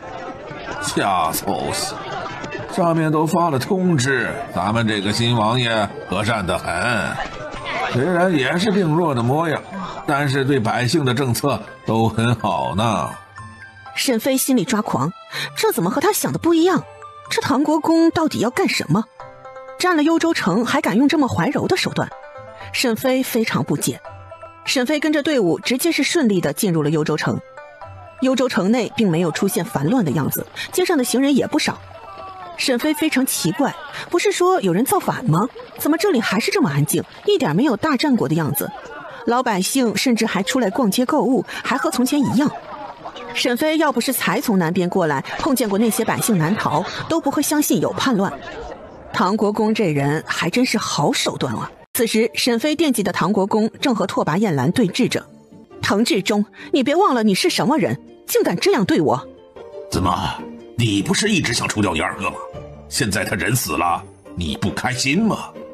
你杀了我那么多族人，还有我二哥，我说过要留他一条命的。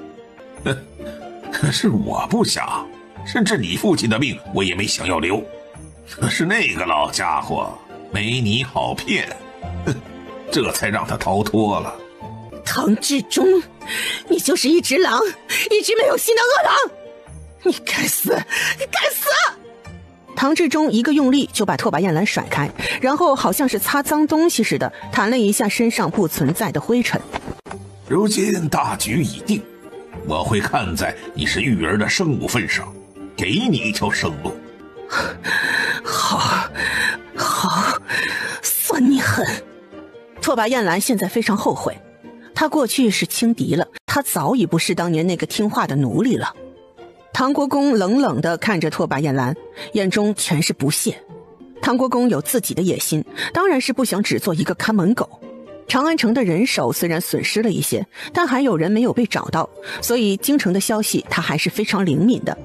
况且他准备了多年，对各种情况也是做了万全的准备。唐国公和拓跋燕兰在争吵，是没有人敢过来打扰的。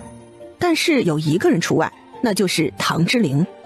毕竟唐之陵莫名其妙的成了造反的大头头，明面上都是以他马首是瞻。此时的唐之陵面无表情，眼中更是清澈无比，好似是个不谙世事的少年。王爷。唐之陵始终没有表情，对这个称呼也是无感。此时他像个没有感情的机器。守卫没得到回应也不在意，毕竟他已经听说了唐之陵受伤了，人的记忆都没了，只认识唐国公一人。唐之陵来到军帐外，就听到了里面的谈话，顺着门帘的缝隙看到了拓跋燕兰狼狈的样子，一双淡薄的眸子划过金光。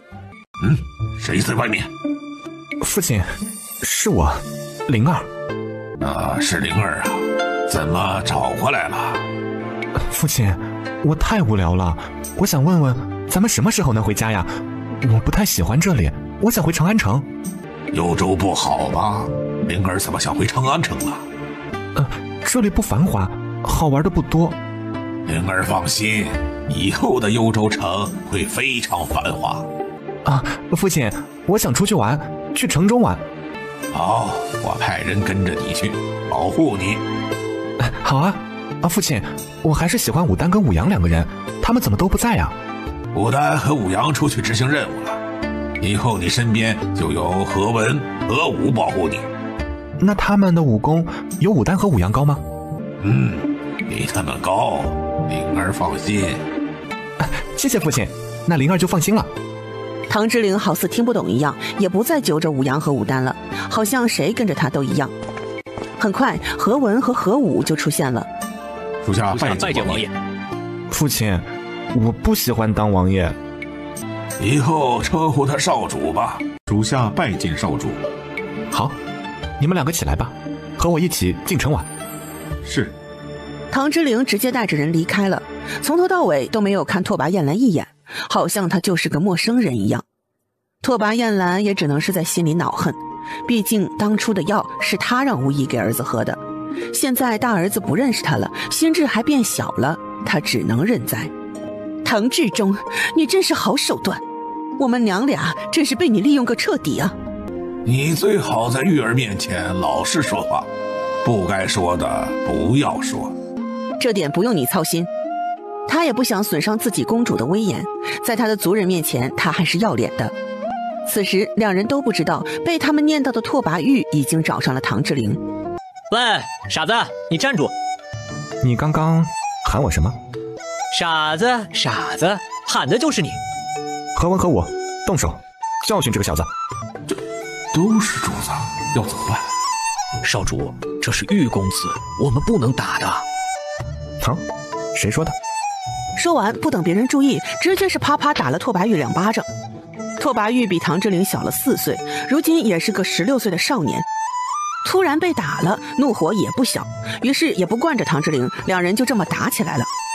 2个公子打架，谁都不敢上前阻拦。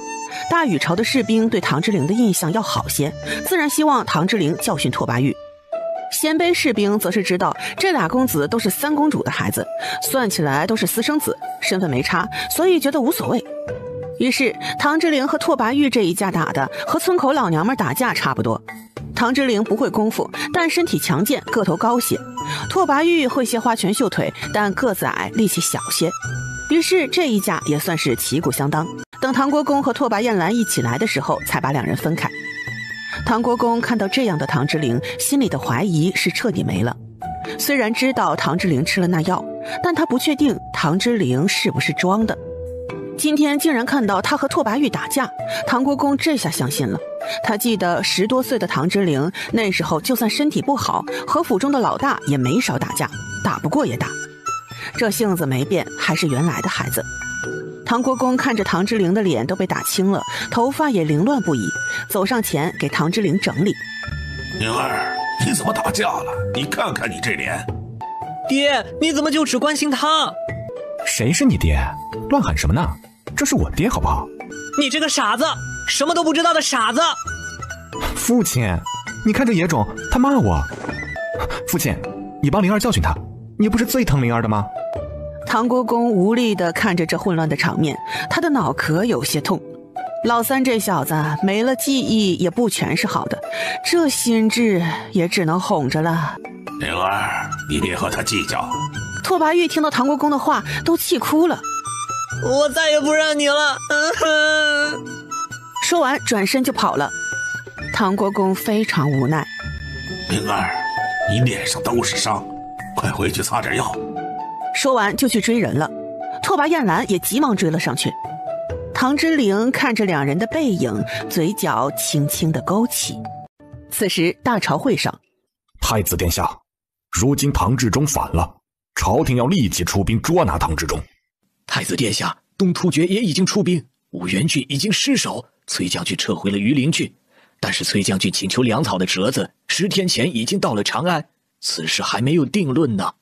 太子殿下，东突厥和西突厥同时进攻我大禹朝，此事不同寻常，还请太子殿下详查，里面或许有猫腻。太子殿下，为了以防万一，是时候召几个王爷进京共商国事了。太子殿下，宜春郡郡守贪墨的案子也需要定夺呀。年少的太子面对这些老臣的询问也是无所适从，这是他从来没有经历过的。怎么当皇帝，如何做决策，父皇从来没教过他。太子的脑门全都是汗，他不敢轻易的做决定，而且群臣提供的意见，太子也不敢随意答应，就怕是给别人做了嫁衣，或者一个不好把大禹朝给断送了。太子瘦弱的身子虽然座位高高在上，可是看着莫名有些可怜。此时的朝臣们无论是胆子还是语气都大了一些，面对年少的太子，他们的底气更足了。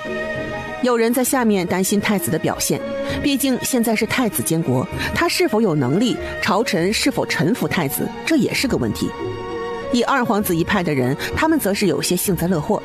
萧大人的嘴角勾起一抹冷笑，就这样，还是嫩了些。一些老臣最喜欢的就是年幼的主上，无论是哪一派的，谁不想以自己的利益为先呢？这时候大殿的门口探进来一个小脑袋，小福宝一眼就看到了坐在龙椅下手蔫头耷脑的太子。小福宝叹了一口气，然后趴在大殿的门槛上，一个翻身直接爬了过去。朝臣差不多都在盯着太子，根本就没发现地上来了一个小豆丁。倒是一些官职小的官员看到了小福宝的存在，本来想说话的，可是见到小福宝的脸又闭口不言了。至于在前排的老臣，根本发现不了。小福宝在朝臣中穿梭了一会儿，才走到大殿左侧，然后溜溜达达地走上了台阶。这时候，朝臣们终于也是发现了小福宝的存在。小福宝这一次算是正式在全体朝臣们面前亮相了。小福宝小人不大，但吸引力十足。有第一次见到小福宝的大臣直接是愣住了，手不自觉地捂上了胸口。虽然听过，但没想到会这么像。太子见到刚刚还像是要吃人的大臣们，现在人都安静了下来。他转头就看到了小福宝，小人不大，竟然坐在了龙椅上。太子惊呆了，我的个乖乖，这是谁都能做的吗？福宝弟弟。小福宝毫无所动。太子在心里腹诽，或许是我喊的声音太小了，福宝弟弟没听到。不过福宝弟弟来了也好，大臣们好像都安静了一些，现在看着面相都温和了。继续，不用在意我。小福宝稚嫩的嗓音让群臣一愣。贾尚书看着小福宝自在地坐在龙椅上，竟然还没有违和感。萧红卓不满了，这孩子再像也不是先帝，怎么可以坐在龙椅上？那位置应该是他的外孙的。现在是大朝会时间，不是无知稚童玩闹的时候，还请把人迅速带离。太子，你要记得皇家的规矩。萧红卓仗着自己的身份，说话的语气也不恭敬，特别是最后那一句。福宝弟弟。小福宝伸出小胖手摆了摆手，让太子不要说话。萧大人好大的官威，竟然还敢教训太子。太子是未来的皇上，你竟敢犯上！萧红卓想反驳，他想说他没有，但想到刚才的话，只能是不尴不尬地跪了下来。太子恕罪，臣没有不敬的意思。太子也不敢处罚萧红卓，这个度不知道怎么把握。既然萧大人承认了错误，为了给太子赔罪，就把你在汴州大丰庄30顷地的粮食献给朝廷吧。正巧朝廷打仗缺粮草。他怎么知道我的大丰庄有30顷地？这小兔崽子到底是从哪里得到的消息？30顷地可是3000亩，不是小粮庄。这些土地萧大人来的并不光彩，也是侵占了百姓的良田的。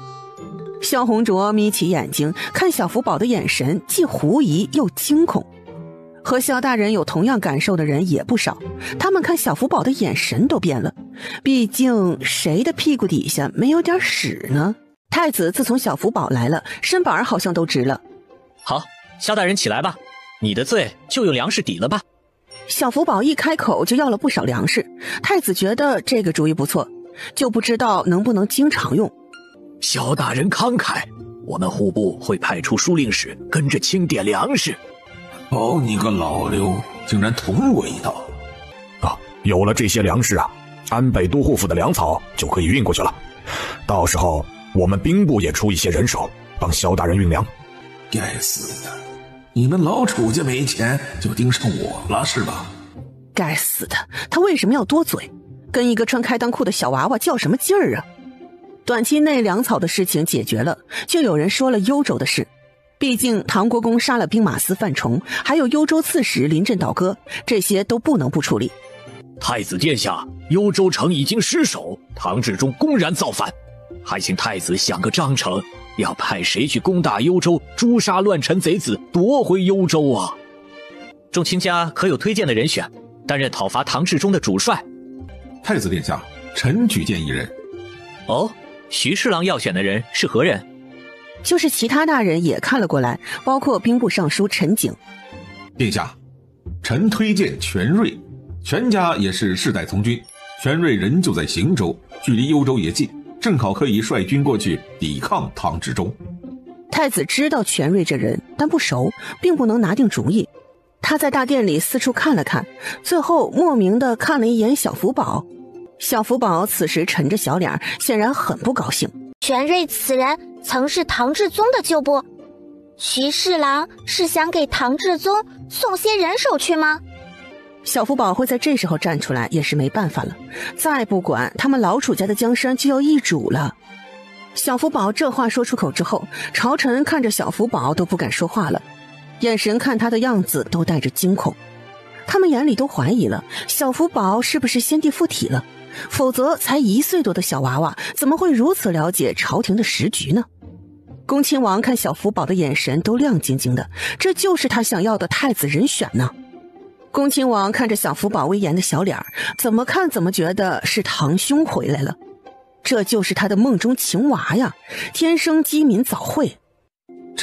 臣绝对没有这个意思，还请皇。他一时不知怎么称呼小福宝，于是看向太子，还请太子明鉴。小福宝眯着双眼看着徐侍郎，心里把这人给记住了。讨伐唐至宗的人选，改日再议。不过，既然唐至宗叛变，国公府的唐家人就不用留了，找个好日子给范从作伴吧。贾尚书古怪地看着小福宝，这疯劲儿，还有这不着调的感觉，怎么似曾相识呢？太子殿下，国公府的人也不都是那贼人一伙啊。孝女虽然是唐知轩的妻子，但她可是什么都没参与啊。贾尚书胡子一翘，他这时候要不要求情呢？他的孙女也囚禁在国公府呢。贾尚书仔细地琢磨小福宝，想看出他和先帝的关系。是不是先帝呀？这情要怎么求啊？如果真的是先帝附身，那越求情死得越快呀。贾尚书最后胡子都薅掉了2根，决定还是装鹌鹑不出来蹦的。降馏了唐家的荣华，风险也是要承担的。朝臣这时候都已经忘了小福宝只是个小娃娃，根本没权利决定这一切。恭亲王这时候双眼发亮，他喜欢这个调调，也熟悉，这是堂兄的风格。太子殿下，国公府唐家的人确实要关进监牢，等待最后发落。不过先不急着处决，可以利用唐家人和唐至宗谈判，等谈不拢的时候再采取行动也不迟。就听恭亲王的。整个大朝会因为有了小福宝的插入，后半段让太子轻松不少。福宝弟弟，今天多亏了有你。唉，这小子也是他从小看着长大的，可是锻炼的还是少了。昏迷那货似乎没办法抢救了，这辈子也就那样了。太子的年纪小，似乎还是可以调教的。小福宝看着太子的眼神，让太子有些愣神。这么关爱的眼神，他皇爷爷也这样看过他。真的想念皇爷爷了。太子第一次面对朝臣，心中的恐惧还没褪去。这时候看到小福宝安慰他，一把把小福宝搂在怀里。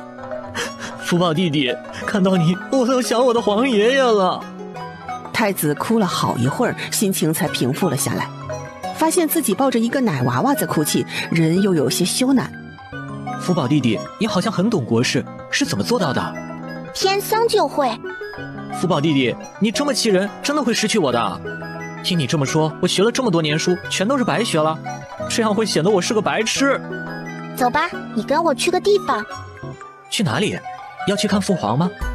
小福宝想起还在昏迷的皇上，想到他因为沉迷女色，加上还不听劝，继续服用金丹，弄得现在都昏迷不醒，心里就气得不行。不用，让他多昏迷几天吧。这话说的，好像你能知道父皇什么时候醒来一样。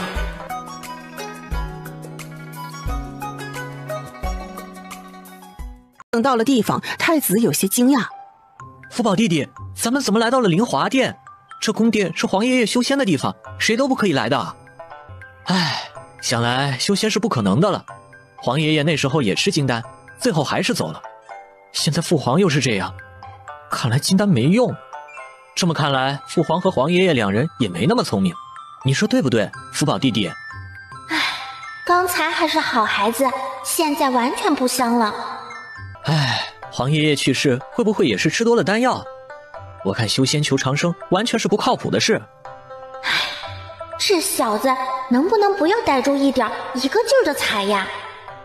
小福宝刚才对太子的那点温情完全没了，于是也抽出了自己的小手，迈着小腿自己往宫殿里面走。福宝弟弟，这里不能乱闯。走，进去取一件东西。太子好奇了，难道父皇带着福宝弟弟来过？是了，父皇那么宠爱福宝弟弟，来过也不稀奇。小福宝熟门熟路地走到了内殿，直接去了曾经藏东西的地方，开始撅着小屁股翻找起来。唉，都是当初走得太突然了，有些事儿还没来得及交代。好在老天有眼，再给了他一次机会。福宝弟弟，你找什么呢？找到了，没丢。什么没丢？喏，看看吧。啊，这怎么好像是虎符？咦，不对，样子不对，不是老虎，看着倒像是黑熊。小福宝见到太子一副没见过世面的样子，也是很无奈。以后养孩子真得换个方法了，什么都藏着掖着也不好。这是黑甲军的兵符。黑甲军？太子没听说过呀。这一刻，他觉得他这10多年是不是白活了？就连周遭的环境好似都变得这么陌生。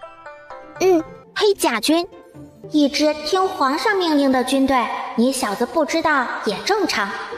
太子看小福宝的眼神也不寻常起来，他心里有个猜测，福宝弟弟好像是皇爷爷，可是这不可能，他那么小。福宝弟弟，你不该问的不要问。走，咱们还有一堆人要收拾，不能耽搁了。太子立即起身，嘴角露出笑容。这一刻，太子竟然有一种兴奋感，这种兴奋从来没有过，好似他可以发疯，肆无忌惮发疯的感觉。这一刻，太子也觉得没必要追根究底，他到底是谁都不重要，他们都是楚家人，有着共同的敌人。两人一前一后直接走出林华殿。走，去飞霜殿。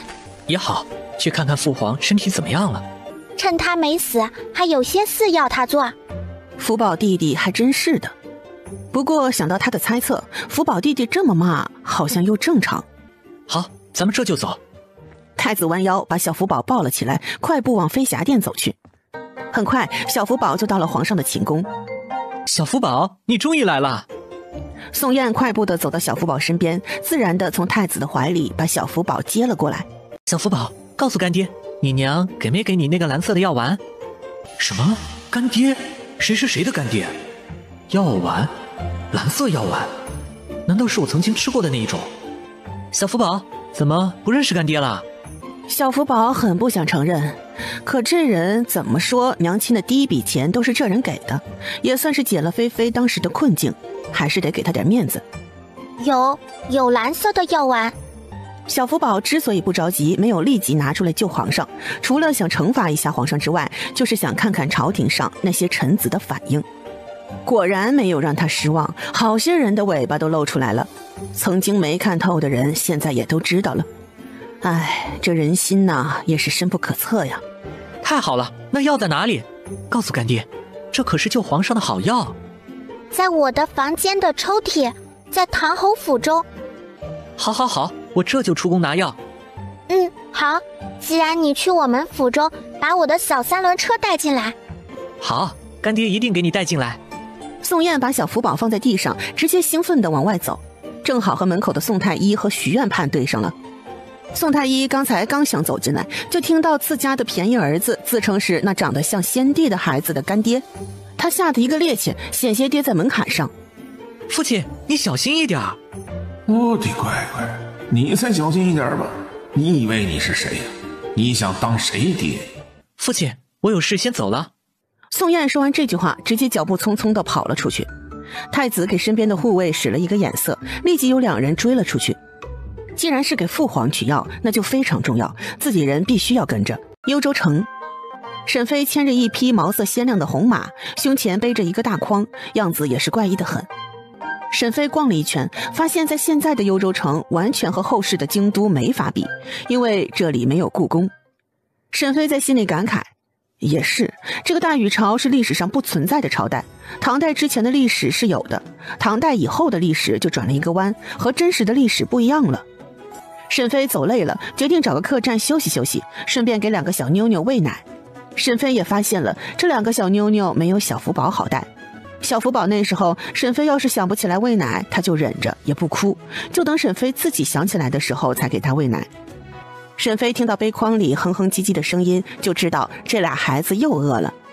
沈飞的奇怪造型引起了很多人的注意，毕竟谁背筐不是把杯筐放在身后呢？哎呦，东家，你看那个背筐的小子还真有意思啊。柳君寒转头扫了一眼，谁料看到沈飞之后双眼一亮，于是不管身后的伙计，直接快步地向沈飞跑了过来。沈飞身前突然出现一个大黑影，还吓了一跳。你想干什么？沈飞，你不认识我了？我是柳寒君呐，宋燕的表哥。嗨，是你呀，真巧，竟然在这里遇到你。走，这里不是说话的地方。沈飞认识宋燕，但对柳君寒不太熟，人就有些迟疑。我表弟知道你和唐侯爷被人抓了，特意给各地的药材商都送了画像。你现在呀，是很引人注目的。宋燕，我真谢谢你啊。好，那咱们要去哪里？我在幽州城有房产，你先跟我离开。好。柳君寒给沈飞戴了一个白色的围帽，然后带着沈飞母女3人离开了。沈飞不知道有个人看着他的背影激动了好久。此时2楼的包间内，唐之灵看到沈飞和柳君寒离开，松了一口气的同时又非常不舍。他站在2楼上，能清楚地看到沈飞胸前的杯筐内放了2个婴孩，2个小妞妞醒了，在杯筐里面并不老实，也是一直在蠕动。唐之灵目光贪婪地看着沈飞的背影消失。少主，你在看什么？啊，没什么，幽州就是太没意思了。这段时间何文何武2人也是贴身地保护着唐之灵，那真是做到了寸步不离。这也是唐之灵见到沈飞之后没有直接上前相认的原因。他现在都是唐国公手中的棋子，怎么能让妻子也身陷囹圄？刚刚他的手紧紧地握住床框，才控制住自己想下去的冲动。他不能暴露，他现在是失忆之人，不能认出沈飞。王子，要不然咱们去城外跑马吧？好啊，咱们去城外跑一圈。王子，等等我。大哥，少主好像很开心，你知道是为什么吗？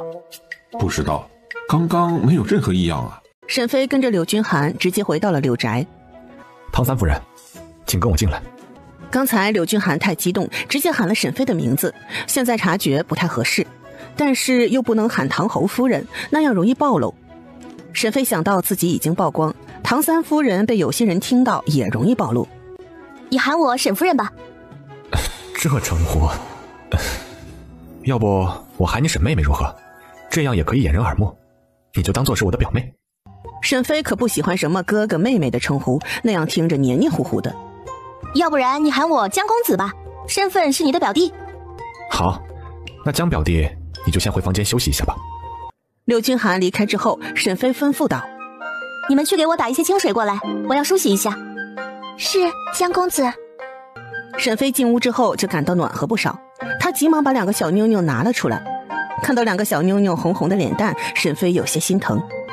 妞妞，都是娘不好，让你们跟着吃苦了。 2个小妞妞哼哼唧唧地哭了起来，她们也是饿得很了。沈飞没有办法，立即就解开衣襟，开始给2个孩子喂奶。江公子，热水准备好了，放在门外就好。小丫鬟非常奇怪，但是客人没说她可以进去，她也就离开了。沈飞给2个孩子都喂了奶水，又给2个孩子换了尿不湿，才把门打开，热水端了进去。沈飞叫热水也是幌子，他可以进去空间清洗，但是为了掩人耳目，只能是把样子做足了。沈飞把门插上之后，2个孩子吃饱了又睡着了。沈飞再次进了空间，直接在实验室的卫生间里洗了热水澡。1个时辰之后，沈飞打扮一新的出来了。这时候沈飞已经戴上了人皮面具，面具是沈飞用实验室里的液体硅胶做成的，用的还是环保材料，一点危害也没有，不仅贴合肌肤，还非常逼真。不仅如此，他还给自己做了假腹肌，有8块腹肌的那一种，脖子上的喉结都有做。只不过他的个子娇小，看样子就是个半大少年。江表弟，你好了吗？好了，这就来。沈飞快步跑回内室，把2个小妞妞一个背在后背上，一个挂在身前。2个孩子都绑好之后，沈飞才推开门走出来。你是谁啊？是我画了一个脸。你看，我这喉结都是假的。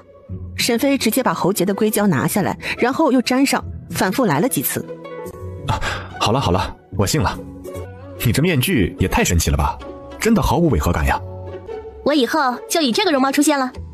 柳君寒接受了沈飞的乔装，才注意到他身上好似五花大绑一样。那个表弟啊，孩子是可以放在屋子里头的，有丫鬟看着呢。不用了，我带着就好。我真不是乖孩子的人呐。那好吧，表弟，那咱们先去吃饭。好。此时城内的一处小院落内聚集了一些人。大哥，咱们已经来了几日，要去找公子了。公子身边时刻都有人，咱们这些人靠近不了。不过咱们可以试着把监视公子的人调走，然后找机会去见公子。姑爷现在是唐国公的挡箭牌，姑爷身边不仅仅是只有那3人的。靖王爷当初是留下10人，跟着武阳和武丹继续北上找人。至于为什么没有多留一些，除了这时候高手非常难培养之外，还因为安北那一战，靖王爷的亲兵死了不少，靖王爷自己身边的人都没留多少。蒋干现在的心里非常着急，特别是知道北靖王在安西都护府又和西突厥打起来了，他现在恨不得立即就赶过去，但北靖王的命令又不得不服从。他们现在已经有了姑爷的消息，就是大小姐还没找到。唐之陵在城外骑马，骑了2个小时，人才安静下来。他太高兴了，心中的愉悦像是要溢出来一样，不发泄出来，他觉得他会忍不住。唐国公这个老狐狸可不是护卫这些人，他非常的了解自己，只要自己的情绪不对，很快就会被察觉。王子，咱们回去吗？杂凡，你以后也称呼我公子吧。王子，这样显示不出您的身份。踏拔玉那小崽子，你也称呼王子？难道你也是他的人？扎凡虽然是鲜卑人，但是知道主子都不喜欢不忠心的奴才。好的，扎凡以后称呼您公子。好，以后你就是我的人了。扎凡听到唐之陵这么说也很开心，他感觉从这一刻起，公子真的接纳他了。那好，我上次看到你一只腿挂在马上，身子都快掉下去的那个姿势，你教教我。好的，公子，您看我给您试验一番。唐之陵和扎凡2人一个教一个学，气氛也是好得不得了。何文和何武2人就站在远处看着2人玩耍。大哥，我觉得少主更喜欢那个鲜卑人。那又怎么样？现在他是少主，说不上什么时候就不是了，有什么可在意的？大哥，你说的对，唐之陵毕竟不是主子亲生的，咱们的少主还得是玉公子。这样的话心里明白就好，以后不要再说出来了。是，大哥。唐之陵现在学习起来也是非常刻苦，好几次差点都从马上摔了下来，可是他都没有喊一句。这次被绑架的事给他提了一个醒，那就是自己不强，永远都会被别人踩在脚底下。小时候没有吃过学习的苦，长大了总是要加倍努力。他幼年顽皮不懂事，大了一些又中毒了，身体一直不强健，所以才造成文不成武不就。可是现在不一样了，他是3个孩子的父亲了，他要自己脱困，快一点一家团聚。特别是看到沈飞和柳君寒一起离开，唐之陵心里还是希望陪在沈飞身边的男人是他。虽然知道沈飞不会看上柳君寒，可是他还是不想沈飞多接触其他外男。天色黑了下来，唐之陵才结束。唐之陵回到营地之后，唐国公就知道了他的行踪。唐之陵根本就不管何文的行动，到了营地，何文何武对唐之陵的监视就少了。毕竟在营地，唐之陵也翻不出什么浪花。老三今天都干什么了？怎么这么晚？主子，三公子今天似乎很兴奋。兴奋？是，三公子今天跑马，嘴角都是上扬的，而且学骑马的时候比平时更积极了。除了这个，没别的了。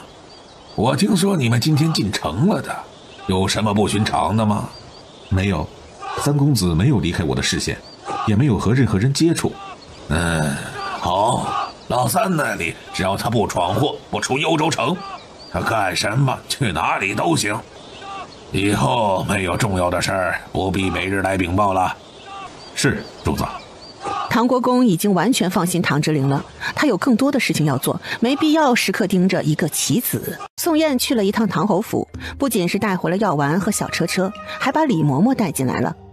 哎呀，少爷，福宝少爷，哎呀，老奴没看好家呀！哎呀，嬷嬷，怎么了？福宝少爷，咱们府中遭贼了，这今年赚的银子都没了。太子听到之后有些奇怪，但想到唐之陵的俸禄，又觉得没多少。福宝弟弟不要急，大不了我把你们丢失的银子补上。小福宝上下打量了一下太子，无奈地摇了摇头。嬷嬷不必着急。哎呀，怎么能不着急呀？那是10多万两的白银呀，这全都丢了，还有夫人的陪嫁全都消失了。多少？到底是10几万两。太子还只是太子，他要是不贪钱，他自己也没有很多，10几万两，这可不是一笔小钱。毕竟他皇上老爹私库也不丰厚，他刚夸口的话，这嬷嬷可别当真呢。差不多13万两左右。六皇婶还真是生财有道啊。嬷嬷放心，那些钱都被娘亲藏起来了，没有丢。啊，真的？千真万确。哎呀，那就好，那就好啊。太子殿下，您再多派点人手吧，把侯爷和侯夫人找回来吧。太子听到李嬷嬷这么说，想到刚不久收到的消息，脸色也不太好。嬷嬷放心，我们会有安排的。来人，先送李嬷嬷到我的住处。李嬷嬷就这样被领了出去。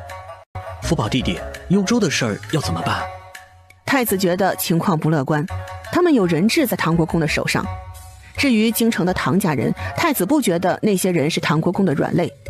小福宝想到白日的消息，也是小脸紧绷。只听到了唐之灵的消息，可是娘亲却毫无音讯。小福宝真是担心的不得了，比起唐之灵，小福宝更担心和牵挂沈妃。想到沈妃大着肚子，不知道生没生产，小福宝的眼中闪现疯狂。那些人必须要付出代价。他的小手紧紧握着黑甲军的兵符和令牌。太子，咱们去里面说话。福宝弟弟药已经取回来了，不先给父皇服下吗？没事儿，还死不了。走吧，咱们还有更重要的事情要做呢。太子心想，这福宝弟弟是多不待见父皇呀。小福宝和太子来到旁边的偏殿，才吩咐道：让你身边的大伴进来，我有事找他。去，请长公公过来。小太监急忙地跑了出去。很快，长公公就走了进来。奴才参见太子。大伴，快起来，腿可是好了一些。无碍，无碍，很快就好了。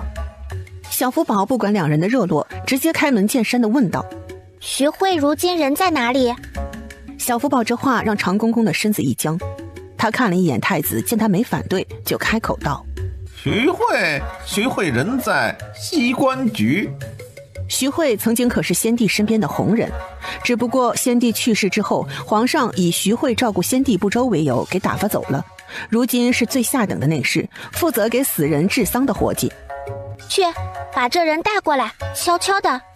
大伴，派人把人带来吧。是。长公公点头称是，同时在心中嘀咕：这徐慧难道还有机会再起来不成？徐慧第一次见到小福宝的时候，瞳孔微缩。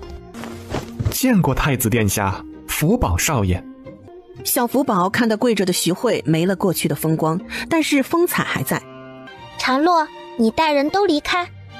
长路看了一眼太子，见他点头，才默默地转身离开。抬起头来。他伸出小胖手，把令牌拿了出来。知道怎么做吧？您。小福宝摆了一下小胖手，带着令牌去找那人，让他尽快进宫。太子，写一份出宫的旨意，让他出宫。福宝弟弟，你要找谁？等人来了，带你见见。小福宝有点无奈，本来应该直接告诉昏迷那货的，现在还是先告诉太子吧。徐慧紧紧地握紧令牌，他没想到他还有机会。看到小福宝那神似先皇的小脸，还有一切尽在掌握之中的气度，徐慧产生了错觉，好似眼前的小人就是先皇一样。不过不管这小孩是怎么知道的，这支军队总算是能曝光了，也是好事。徐慧想到新皇对他的排斥还有嫌恶，加上那时候他并没有令牌，所以也不能告诉新皇这个秘密。徐慧拿着出宫的旨意直接离开。福宝弟弟，徐慧找谁去了？黑甲军的头头。福宝弟弟，父皇知道黑甲军的存在吗？当然是不知道啦，这不是没来得及交代吗？好在遗诏是早就准备好的。走吧，给皇上喂药吧。圣旨还是得皇上来下才行。小福宝哒哒地跑到床边，看了一眼昏迷的皇上，吩咐道：取一碗清水过来。太子，现在宫里是多事之秋，你父皇昏迷，这小福宝不适合再生活在宫中，还是尽快送出宫吧。母后，现在皇叔和皇婶不在，福宝弟弟出宫了怎么办？他必须在皇宫才行。太子，母后，福宝弟弟必须在我的眼皮子底下，我才安心。您不要再提把他送走的事儿。太子，你竟敢顶撞我！母后，现在宫中人心惶惶，后宫还需要您来稳住。唉，太子，你真是长大了。皇后见到这样的太子，心里并没有想象中那么生气。算了，孩子都是要长大的，态度强硬未必是坏事。皇后离开之前还特意的看一眼小福宝，小福宝根本就没把皇后放在眼里，他的去留不是皇后能决定的，真的把他给惹毛了，他就找国舅爷开刀。他可太清楚皇后在意什么了，哼！宋太医，皇上这药……徐院判还以为这是宋家的神药，看宋太医的眼神都热切起来。宋太医很尴尬，但是又想起了儿子的叮嘱，这锅他们宋家必须得帮侯夫人背着。祖上传下来的方子，这老宋还防着他呢。小福宝给皇上吃了药丸之后就不再管他了，他又和太子两人去了勤政殿。此时恭亲王已经等候多时了。太子殿下，臣有要事禀报。恭亲王，请随我来。恭亲王手中拿着折子，快步地走了进来。太子，微臣接到最新消息，益州王有异动。小福宝听到恭亲王提起益州王的时候，心里大致有了猜测。老三那人是个心大的，应该是觉得皇上昏迷了，他又有机会了。三叔他难道还想攻打长安不成？太子殿下，为京之计，只希望皇上能快速地醒过来，否则其他封地的王爷恐怕也会有所行动，尤其是益州要格外的注意。益州距离长安城不远，咱们也不能不防啊。太子从来没有想过他这几个叔叔会行动，现在也是吓出了一身冷汗。他以为只要对抗外敌就好，谁知道这时候被敲了一闷棍，家里也可能有内贼。太子下意识地看了小福宝一眼，小福宝也听到了恭亲王的分析，他的心里也懂此时局势的风险。大禹朝看似平静一片，只怕内里已经是翻江倒海了。来人，去把中书舍人曾蕃请到勤政殿。恭亲王看小福宝的眼神都怪异起来，这小娃娃请曾蕃来，难道是草拟圣旨不成？太子殿下有什么吩咐？去请曾蕃前来。是太子殿下。这时候出去许久的徐惠带着黑塔一样的男人走到勤政殿门外，经过禀报之后，徐惠和令策走了进来。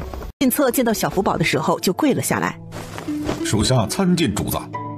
他们这支军队只认令牌不认人，谁有令牌和兵符谁就能操控。如今这令牌和兵符在小福宝的手中，令策也是一切以小福宝的命令为先，哪怕他还是个小娃娃。更何况这小娃娃和他从前的主子这么像。令策，你起来吧，我有事情要交代给你做。是，主子。迅速擒拿全阳辉、詹敬、朔方郡的卢天纵、樊楼郡的范良济、会宁郡的张冠芳，秘密押送回京，如反抗可以就地斩杀。是，主子。小福宝把一半兵符交给了令策，他快步地离开了皇宫。恭亲王心里一凛，这几个人全家和詹家可都是老牌家族了，不过他们和唐国公这人牵扯颇深，至于剩下的那3人为什么要被拿下，恭亲王不是很理解，但他也不会阻止。恭亲王只是听过黑甲军的存在，但是黑甲军的头领还是第一次见到。太子殿下，皇上醒了。好，太好了。于是3人又返回了飞霜殿。此时皇上已经睁开了眼睛，刚刚他醒来之后，身边一个情人都没有，皇上的心里还有些空落落的。现在见到太子和小福宝在一起，就扫了2人一眼。皇上还是有些责怪太子这儿子的，竟然在他昏迷的时候不亲自照顾自己。醒了也好，正好可以干活了。冯宝，你去把皇上的玉玺拿过来。皇上心里惊讶，小福宝这毛孩子都敢发号施令了。你要玉玺干什么？再不行动，你的江山都保不住了。皇上吃惊，这说的是人话吗？他怎么觉得小福宝好像哪里变了，不是过去那个香香软软的小娃娃了？这时候中书舍人曾蕃直接被带了进来。曾藩见到皇上醒了，非常高兴，还以为是皇上召见的他。微臣拜见皇上，太子殿下。起来吧。皇上，可是有什么要吩咐？皇上懵逼的摇头，他现在也没有圣旨要下。是我让你来的，听我的。曾藩斜睨了一眼还没有他儿子大的小豆丁，这小子是不是搞错了？这可是圣旨，开什么玩笑，不带这么宠孩子的。立即把唐府一干人押入天牢，无论是嫡支还是旁支，全都下狱，2个月后处决，没收全部家产。皇上心想，这是不是太残暴了点？不过抄没家产能有好些钱呢。还有，唐家人只要检举唐国公的罪行，有功者可以酌情处理，甚至可以免除死罪。曾藩下意识点头，他也觉得国公府的人早就应该抓起来了，仅仅是违禁，唐国公又怎么会投鼠忌器呢？唐伯府私造，有伙同唐自宗谋反的嫌疑，藐视皇权，没收伯爵爵位，施家全都下狱，请大理寺严查施家。曾藩原本还觉得小福宝一个小屁孩能说出什么有用的话，只是小福宝的提议都是很好的决定。皇上看小福宝的眼神都变了，这不是曾经的奶娃娃了。想到曾经抓阄的蠢事，皇上的心里五味杂陈。下面写几封森次的折子。是。曾藩下意识的点头，看小福宝的眼神都亮晶晶的，这个调调他喜欢。一个君主的决断力还是要有的，要知道机会可是一闪而过。大禹朝正是多事之秋，让益州王把藏在蜀郡的武器都献出来给朝廷抗敌，让廷州王派私兵去支援北郡王。我知道他有5万私兵，告诉他唇亡齿寒，大禹朝要是被西突厥给攻占了，他这个王爷也当到头了。别想着只是看戏，让泉州王送点银子过来，不要再和朝廷哭穷。他们研究出了新的制盐方子，已经赚得不少，那钱都是不义之财，这次就放过他，但银子必须交上来，100万两银子打底，不要想着蒙混过关。老四幽州王不知道现在怎么样，会不会被唐之中给当人质呢？不过那是个没脑子的，幽州刺史叛变竟然都察觉不了，也是活该。小福宝小人不大，皱着小眉头想问题的时候，真是可爱的紧。可是他刚刚说出的话让屋子中的人都惊住了，皇上的内心有1万匹马奔腾而过。老三私自建造武器他不知道，小福宝竟然连藏在哪里都知道了。还有老二那个大胖子，平时装的人畜无害，只知道吃的货，私兵竟然有5万之多。还有那个老五，每次进京都和他这个哥哥哭穷，还经常说父皇偏心，给他分了个泉州那破地方，除了海水什么都没有。他这个皇兄看在老五是个好的，还给了他不少的赏赐。皇上的内心是震撼不已。幽州王呢，他有没有什么猫腻？皇上目光灼灼地看着小福宝，想听他继续说，可是小福宝已经停止了。很快曾藩的圣旨就写好了，皇上彻底沦为了盖章机器，开始给一道道圣旨盖上玉玺。最后任命陆明泽为将军，率领5万兵马讨伐唐自宗。皇上听到是陆明泽，心中一动，这个计策妙啊！陆修陆老将军之所以折损在上古郡，和唐志忠脱不了关系。陆家和唐志忠的关系不仅仅是国仇，还有家恨。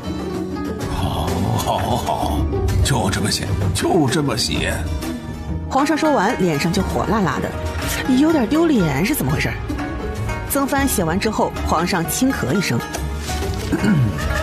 曾爱卿，有些事是不可对外人言的，你明白吧？”微臣明白。皇上称呼他为爱卿了呢，这可是皇上对宠臣才有的称谓。曾藩的脸上布满笑意，他和皇上有共同的秘密呢。曾藩走出去的时候人还有些恍惚，可是他不知道这几封圣旨下去也是掀起了不少风浪。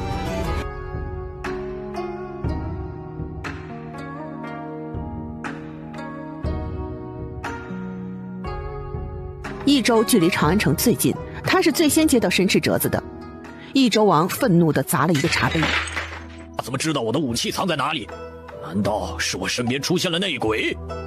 益州王狐疑地看着屋子中的几人。幕僚和长史们全都跪了下去。王爷，我们真的没有泄露。益州王眼神锐利地看着众人，跪在地上的都是毛骨悚然。益州王是最像先帝的人，那手段可比皇上狠辣多了。好了，你们都下去吧。幕僚和长史互相看了一眼，然后退了出去。敢出卖他的人，他一定要让那人好看。后面几天，各个封地的王爷都接到了圣旨，他们原本还有些蠢蠢欲动的心全都歇了下来。他们也是发现了，这皇上是在扮猪吃老虎啊！平时装的人畜无害，最是宽宏大量的人，现在发现就是个黑心馒头。他们各封地的情况根本都在朝廷的掌握之下，他们辛辛苦苦几年攒的家底儿都被皇上划了走了。我必须要去。幽州是什么地方？那么危险，你去了就是送菜的。昨日幽州传来了消息，说是唐侯夫人被李家余孽灭口的消息。小福宝的眼睛都哭肿了，他不相信他的菲菲会离开，毕竟菲菲有秘密武器，危险的时候还可以躲进空间里。他必须要亲自去一趟幽州找人才行。皇上对小福宝的态度是复杂的，这孩子有的时候说话说的都是大人话，比他这个皇上还适合当皇上，有的时候又像一个小孩子一样哭着喊着要娘。只有这时候皇上才能真正的感受到小福宝还是个小娃娃。父皇，让我陪着福宝弟弟去吧。没你的事儿，你少参与，现在还不够乱吗？太子被瞪得低下了头。小福宝算是看出来了，他想得到皇上首肯出宫是不可能的，只能是偷偷的进行。好在他还有兵符，还有黑甲军可以听他指挥。好啦，我知道了。小福宝装作失落的样子走了出去。皇上看到小福宝小人不大，耷拉着脑袋，心里有些不忍，可是他不能让他冒险。之后的日子，小福宝也不缠着皇上了，整个人听话的不得了。白日里，徐惠照顾小福宝，小福宝每日在宫中坐着沈妃给他的小车车，呲溜呲溜的在皇宫里穿梭。三皇子见状可是羡慕坏了，可是他太大了，根本也做不了。小福宝还真不是瞎玩，他对皇宫熟悉的不得了，他是在找自己的逃跑路线。至于出宫之后嘛，有黑甲军护送是不怕的。北地幽州城，唐志陵一早起来就去了鲜卑部落的营地。他这段日子和鲜卑人相处的还不错，也知道鲜卑人不全是坏人。总体来说，底层的百姓和士兵都是听上面的吩咐的，他们也是棋子罢了。唐之陵来了有一段日子了，他惊讶地发现没有唐之义的消息。唐之义是6品的中郎将，他都已经打听过了，唐之义没有再继续北征的队伍中，那么他这个人在哪里就非常可疑了。唐之陵不着痕迹地试探了几次，发现何文何武对待拓跋玉的态度都比对待唐之义要恭敬多了，这就很不正常了。按道理说，唐之义是唐国公的亲儿子，拓跋玉只是个私生子，况且他也没瞧见唐国公多喜欢拓跋彦兰。既然不是心爱的女人生的孩子，那还这么重视，也是值得怀疑的。毕竟京城还有唐之轩和唐之锦呢，唐国公真的不在乎他们的死活吗？京城的消息已经传到了幽州，更知道朝廷派了小路将军攻打幽州，夺回失土。唐之陵漫不经心地在营地穿梭，突然他看到了一个双腿被废、蓬头垢面的男人。男人嘴里呜呜地喊着什么，但是很快就被人拖走了。这男人看样子是被看管起来的。唐之陵快走几步想要看清楚，却是被人给阻拦了下来。少主，这里不是你可以去的。啊，没事，我就是看着那男人挺惨的，好奇看看。门卫看着唐之陵离开，松了一口气。唐之陵现在反倒更好奇了，刚刚那个地方看着好像是关押犯人的，可是这么对一个犯人似乎是太残忍了些。加上这里是鲜卑的营帐，那犯人很有可能就是大禹朝的人。唐之陵想到丢了的唐之义，心里就是一沉。唐之义这人和唐之轩是不一样的，他更有脑子，不像是唐之轩那样把他当作假想敌，所以他对这个二哥心里是没芥蒂的。虽然没想过他多好过，唐之陵离得远了一些，还在远眺。公子，你在看什么？撒凡，我现在是你的主子吧？当然是了。那好，我问你个问题。公子您说。那边关着的都是什么人呢？那是三公主的奴隶，已经带在身边10多年了。啊，这时间不对呀，刚才那人不可能是唐之义啊。哦，奴隶怎么还打断手脚了？哦，那人不仅是没了手脚，就是舌头都没有了。这拓跋雁兰是不是太残暴了点？他知道先帝的名声不太好，太喜欢杀人了，但是他这娘亲也这么心狠手辣，他真的是这俩人的孩子吗？为什么他这么善良？唐之陵想到这里有些自得。唐之陵和沈妃待的时间长了，不知不觉之间就变得很自恋，他也是信心满满，也没有了过去的自卑。没错，曾经的唐之陵是自卑的，他的坏脾气就是为了隐藏他的自卑，是个保护色。可是这些情绪在他成亲之后真的全没了，是沈妃的自信影响了他。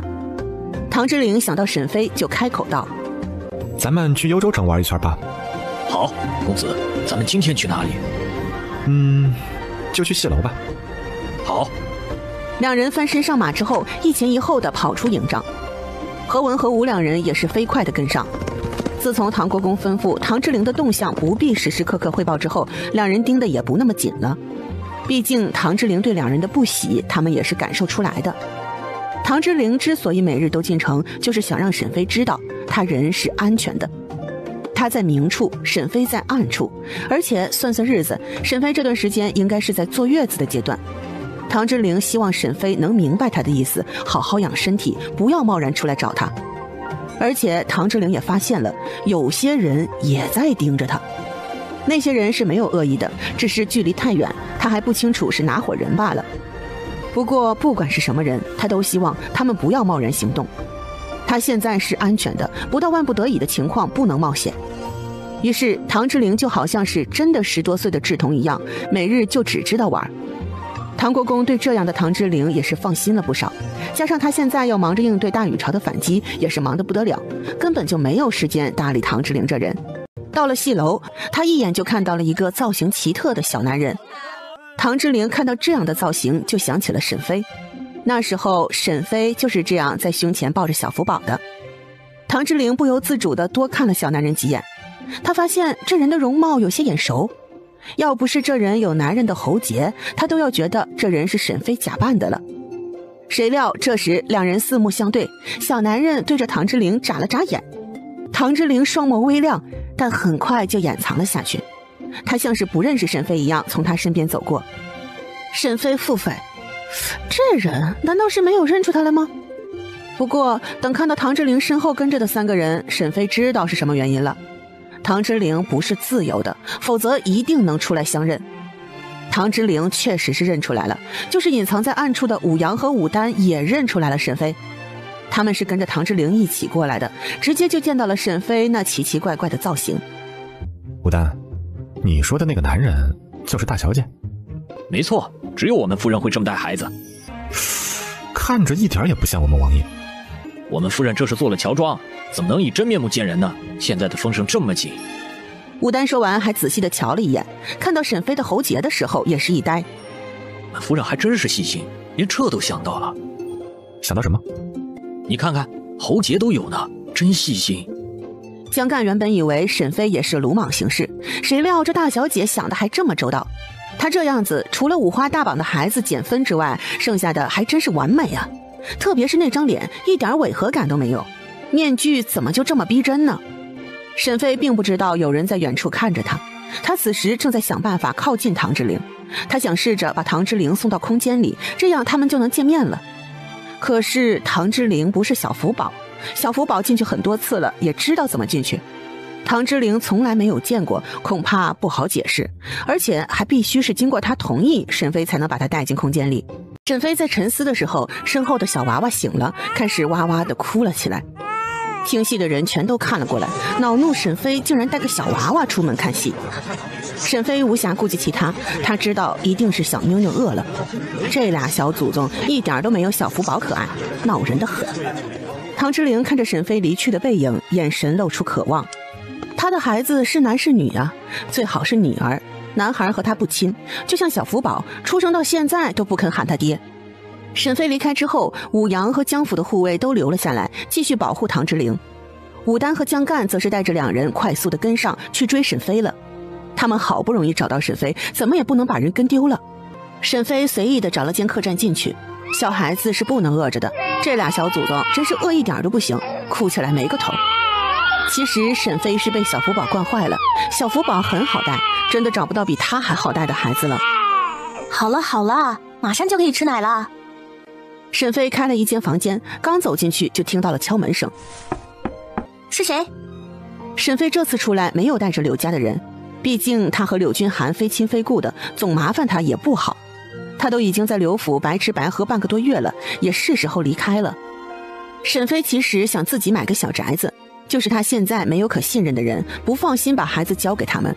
可是只要带着孩子，就没办法带走唐志玲，这也是苦恼沈飞的问题。夫人，是我，武丹。沈飞听到熟悉的声音，急忙拉开门。你怎么找来的？还有，他们是谁？夫人，咱们先进去说。见过大小姐。你是北境王府的人？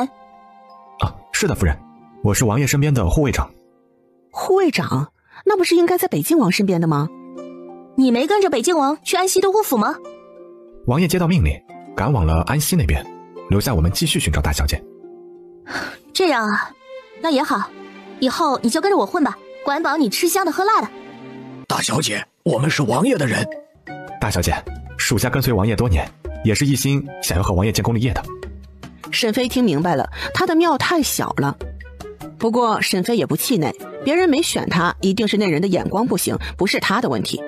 沈飞也不墨迹了，直接在身上掏了一下，实际上是在空间里取出了一张银票。武丹，这钱你拿着，在城中买个小宅子，以后咱们先住在那边。夫人，幽州的房产不值钱，买一个小宅子500两差不多就够了。沈飞一拍脑门，是呀，他忘了这里不是后世的帝都，不是那寸土寸金的地方。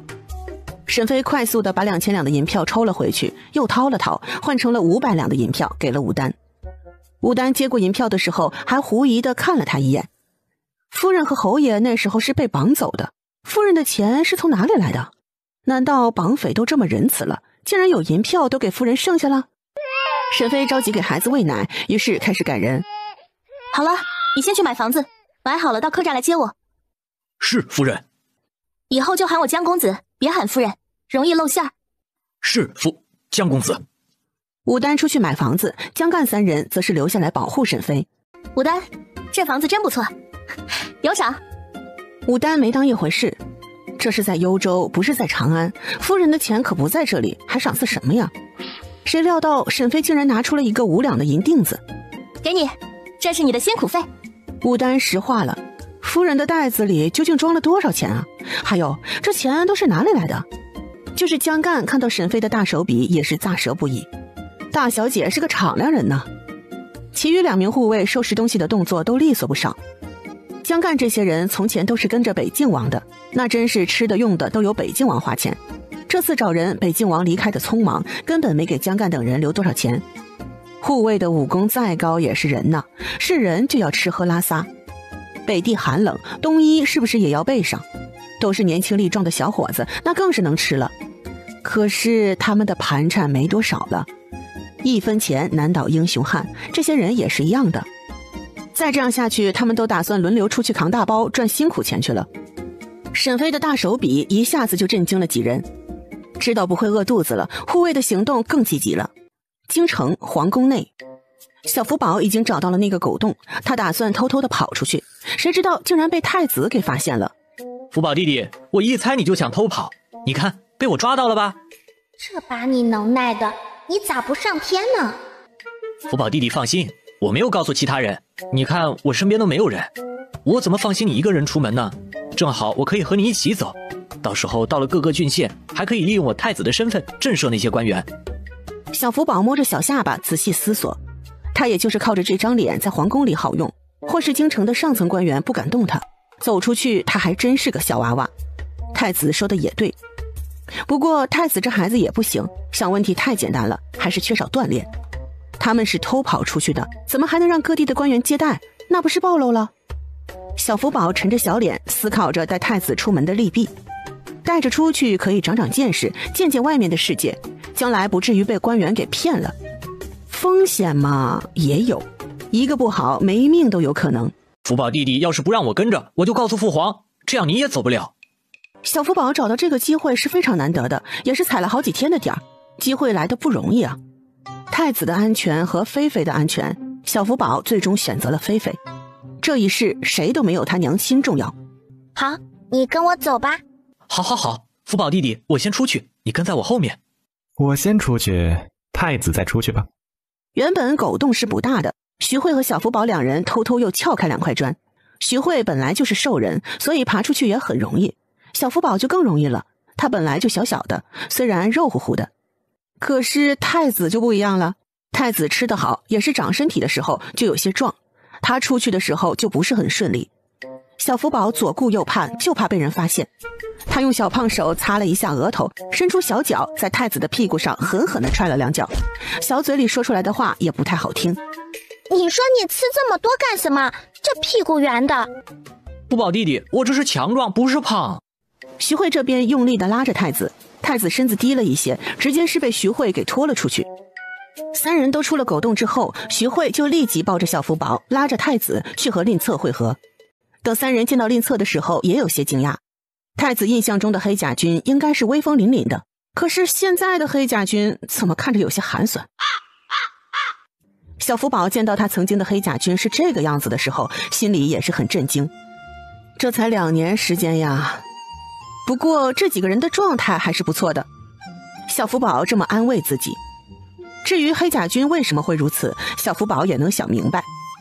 从前黑甲军是他养着的，一切花销都是他的私库，可是新皇并不知道黑甲军的存在，自然不会继续供养。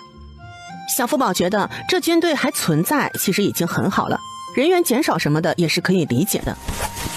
主子，都起来吧，你们这2年辛苦了，以后啊我会补偿回来的。主人，我们想着这次咱们是微服出行，穿的就平常一些，装备也是带的简陋了点，那些好装备都让之前的队伍带走了。还有咱们现在在城里要低调一点，我带的人手就少了些，其余人都在城外等候呢。身上的衣服都带补丁了，这也不是简陋一点而已呀。不过太子想起来，前些天小福宝让人去秘密处决那几个和唐国公有关系的人了，或许那批人会更威风一些吧。好，你考虑得很周到，咱们先离开这里，钱的事情啊，你们都不用操心。是，主子。于是几个人飞快地离开了。小福宝也不是一点准备都没有的，他给皇上把剩下3个亲王值钱的东西都搜刮了一遍，唯独没有提幽州王。不是幽州王没有猫腻，而是他要留这个肥羊给菲菲。菲菲正好就在幽州，想必他会喜欢自己给他准备的惊喜。不过想到传回来的消息，小福宝虽然知道不太可能，心里还是很焦急。他就怕他也遇到难产，毕竟曾经的那个人也是难产死了，让他早早的没了娘亲。这次的娘亲，他一定要好好的守护他。找，全都给朕找！他那么大的一个小人，能藏到哪儿去？是陛下。冯宝退出勤政殿之后，就开始让宫里行动起来。很快，整个皇宫都被惊动了，于是后宫的妃子也立即人心惶惶起来。他们还不知道发生了什么大事，让整个皇宫都乱了起来。就是那日皇上昏迷的动静都没这么大。此时2皇子和3皇子都已经到了。你为什么不和小福宝一起玩，不跟在他身边？福宝弟弟嫌弃我幼稚，不和我玩。皇上捂着脑袋，也是头疼不已。皇上目光对上2皇子，见他也是一脸懵逼的样子，摇了摇头。小福宝好似不喜欢2皇子，教训老二也没用。接着目光对上4个月大的4皇子。哎呀，4皇子太小，怪不到他身上。对了，他还有个儿子。冯宝，太子怎么不在？皇后此时正巧来到了殿外，也听到了太子不在的话。皇后的心里一紧，难道是她的皇儿出事了？皇上，可是太子发生了什么事？皇后，太子没事，不必惊慌。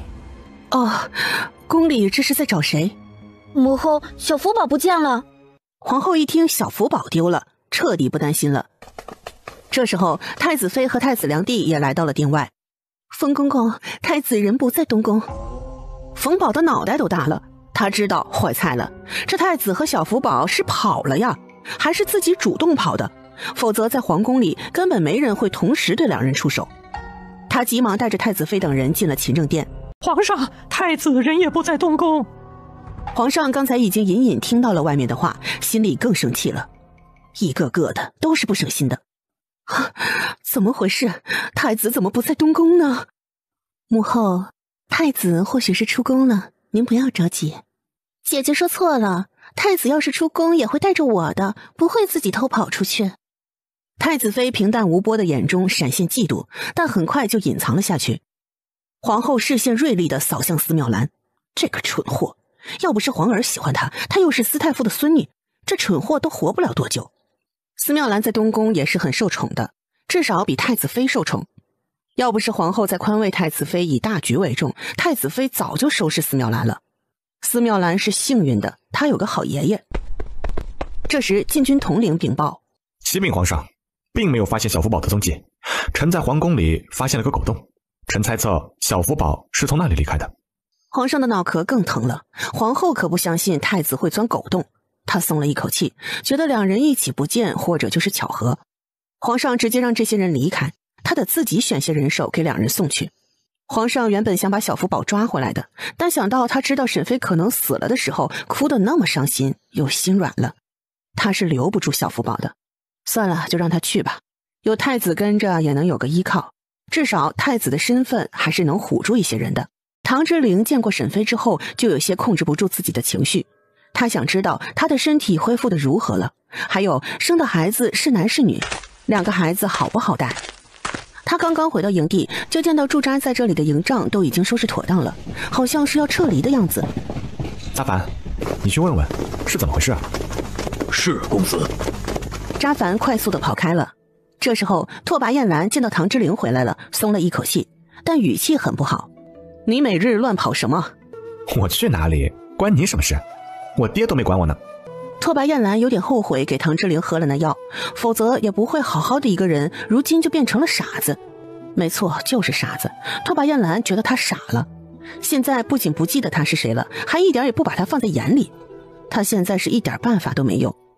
从今天起，你不能随便出营地，还有咱们要撤回北平郡。唐之陵心思一动，撤到北平郡？难道是唐国公在前线失利了？要不然怎么可能让拓跋燕兰撤走？这次对上大禹朝的军队，唐国公可是带了很多鲜卑人的，鲜卑人身强体壮，应该没那么容易打败呀。难道唐国公有别的部署？很快，唐之陵就跟着拓跋燕兰等人一起撤到了北平郡。唐之陵走的时候虽然很不甘愿，但也没有办法。本来他还想明天继续去戏楼见一见沈妃呢。第二天清晨，沈妃睡了一宿好觉，睡在自己家就是舒服。他都已经打算好了，今天继续去戏楼等唐之陵。两人这次或许可以找机会见面，而且他身边也有护卫了，相信解决唐之陵身边的人不成问题。沈妃吃过早饭，又给两个孩子都喂饱了之后，就来到了前院。谁知道看着江干沉着一张脸。江队长，怎么了？唐国公发布了檄文，痛斥先帝的檄文，如今在城内的城墙上都有张贴。沈妃懵了，她刚刚买的宅子才住1天。沈妃摸了摸胸口，不急不急，可以再想想办法，总能把人偷出来的。对，别担心。这时候武丹跑了进来，他一早就出去打听消息去了。有大消息！什么消息？唐国公发布了檄文，痛斥先帝的檄文，如今在城内的城墙上都有张贴。沈妃接过武丹递过来的告示，连蒙带猜的看出了大概的意思。主体就是他对抗朝廷是站着道义的，是楚家皇室对不起他，先帝欺辱折煞他，新帝忌惮打压他，如今他举事不过是无奈之举罢了。唐国公的檄文还是非常管用的，文字用的也是浅显直白，就是普通的百姓也都清楚知道里面的缘由。至少北地的百姓不反对唐国公的统治，甚至有的人还都非常支持。唐国公去年从朝廷那边骗了不少粮草和军饷，现在也是兵强马壮的，所以在北地的招兵情况进展还是很乐观的。唐国公这招不错啊，还挺会玩舆论的。他这是站在道德的制高点打击皇家的威严呀，就是不知道朝廷那边会怎么应对了。夫人，你那易容的面具能帮我弄一个吗？我想借此机会混入军营。大小姐，要是可以的话，也给我们准备一下吧。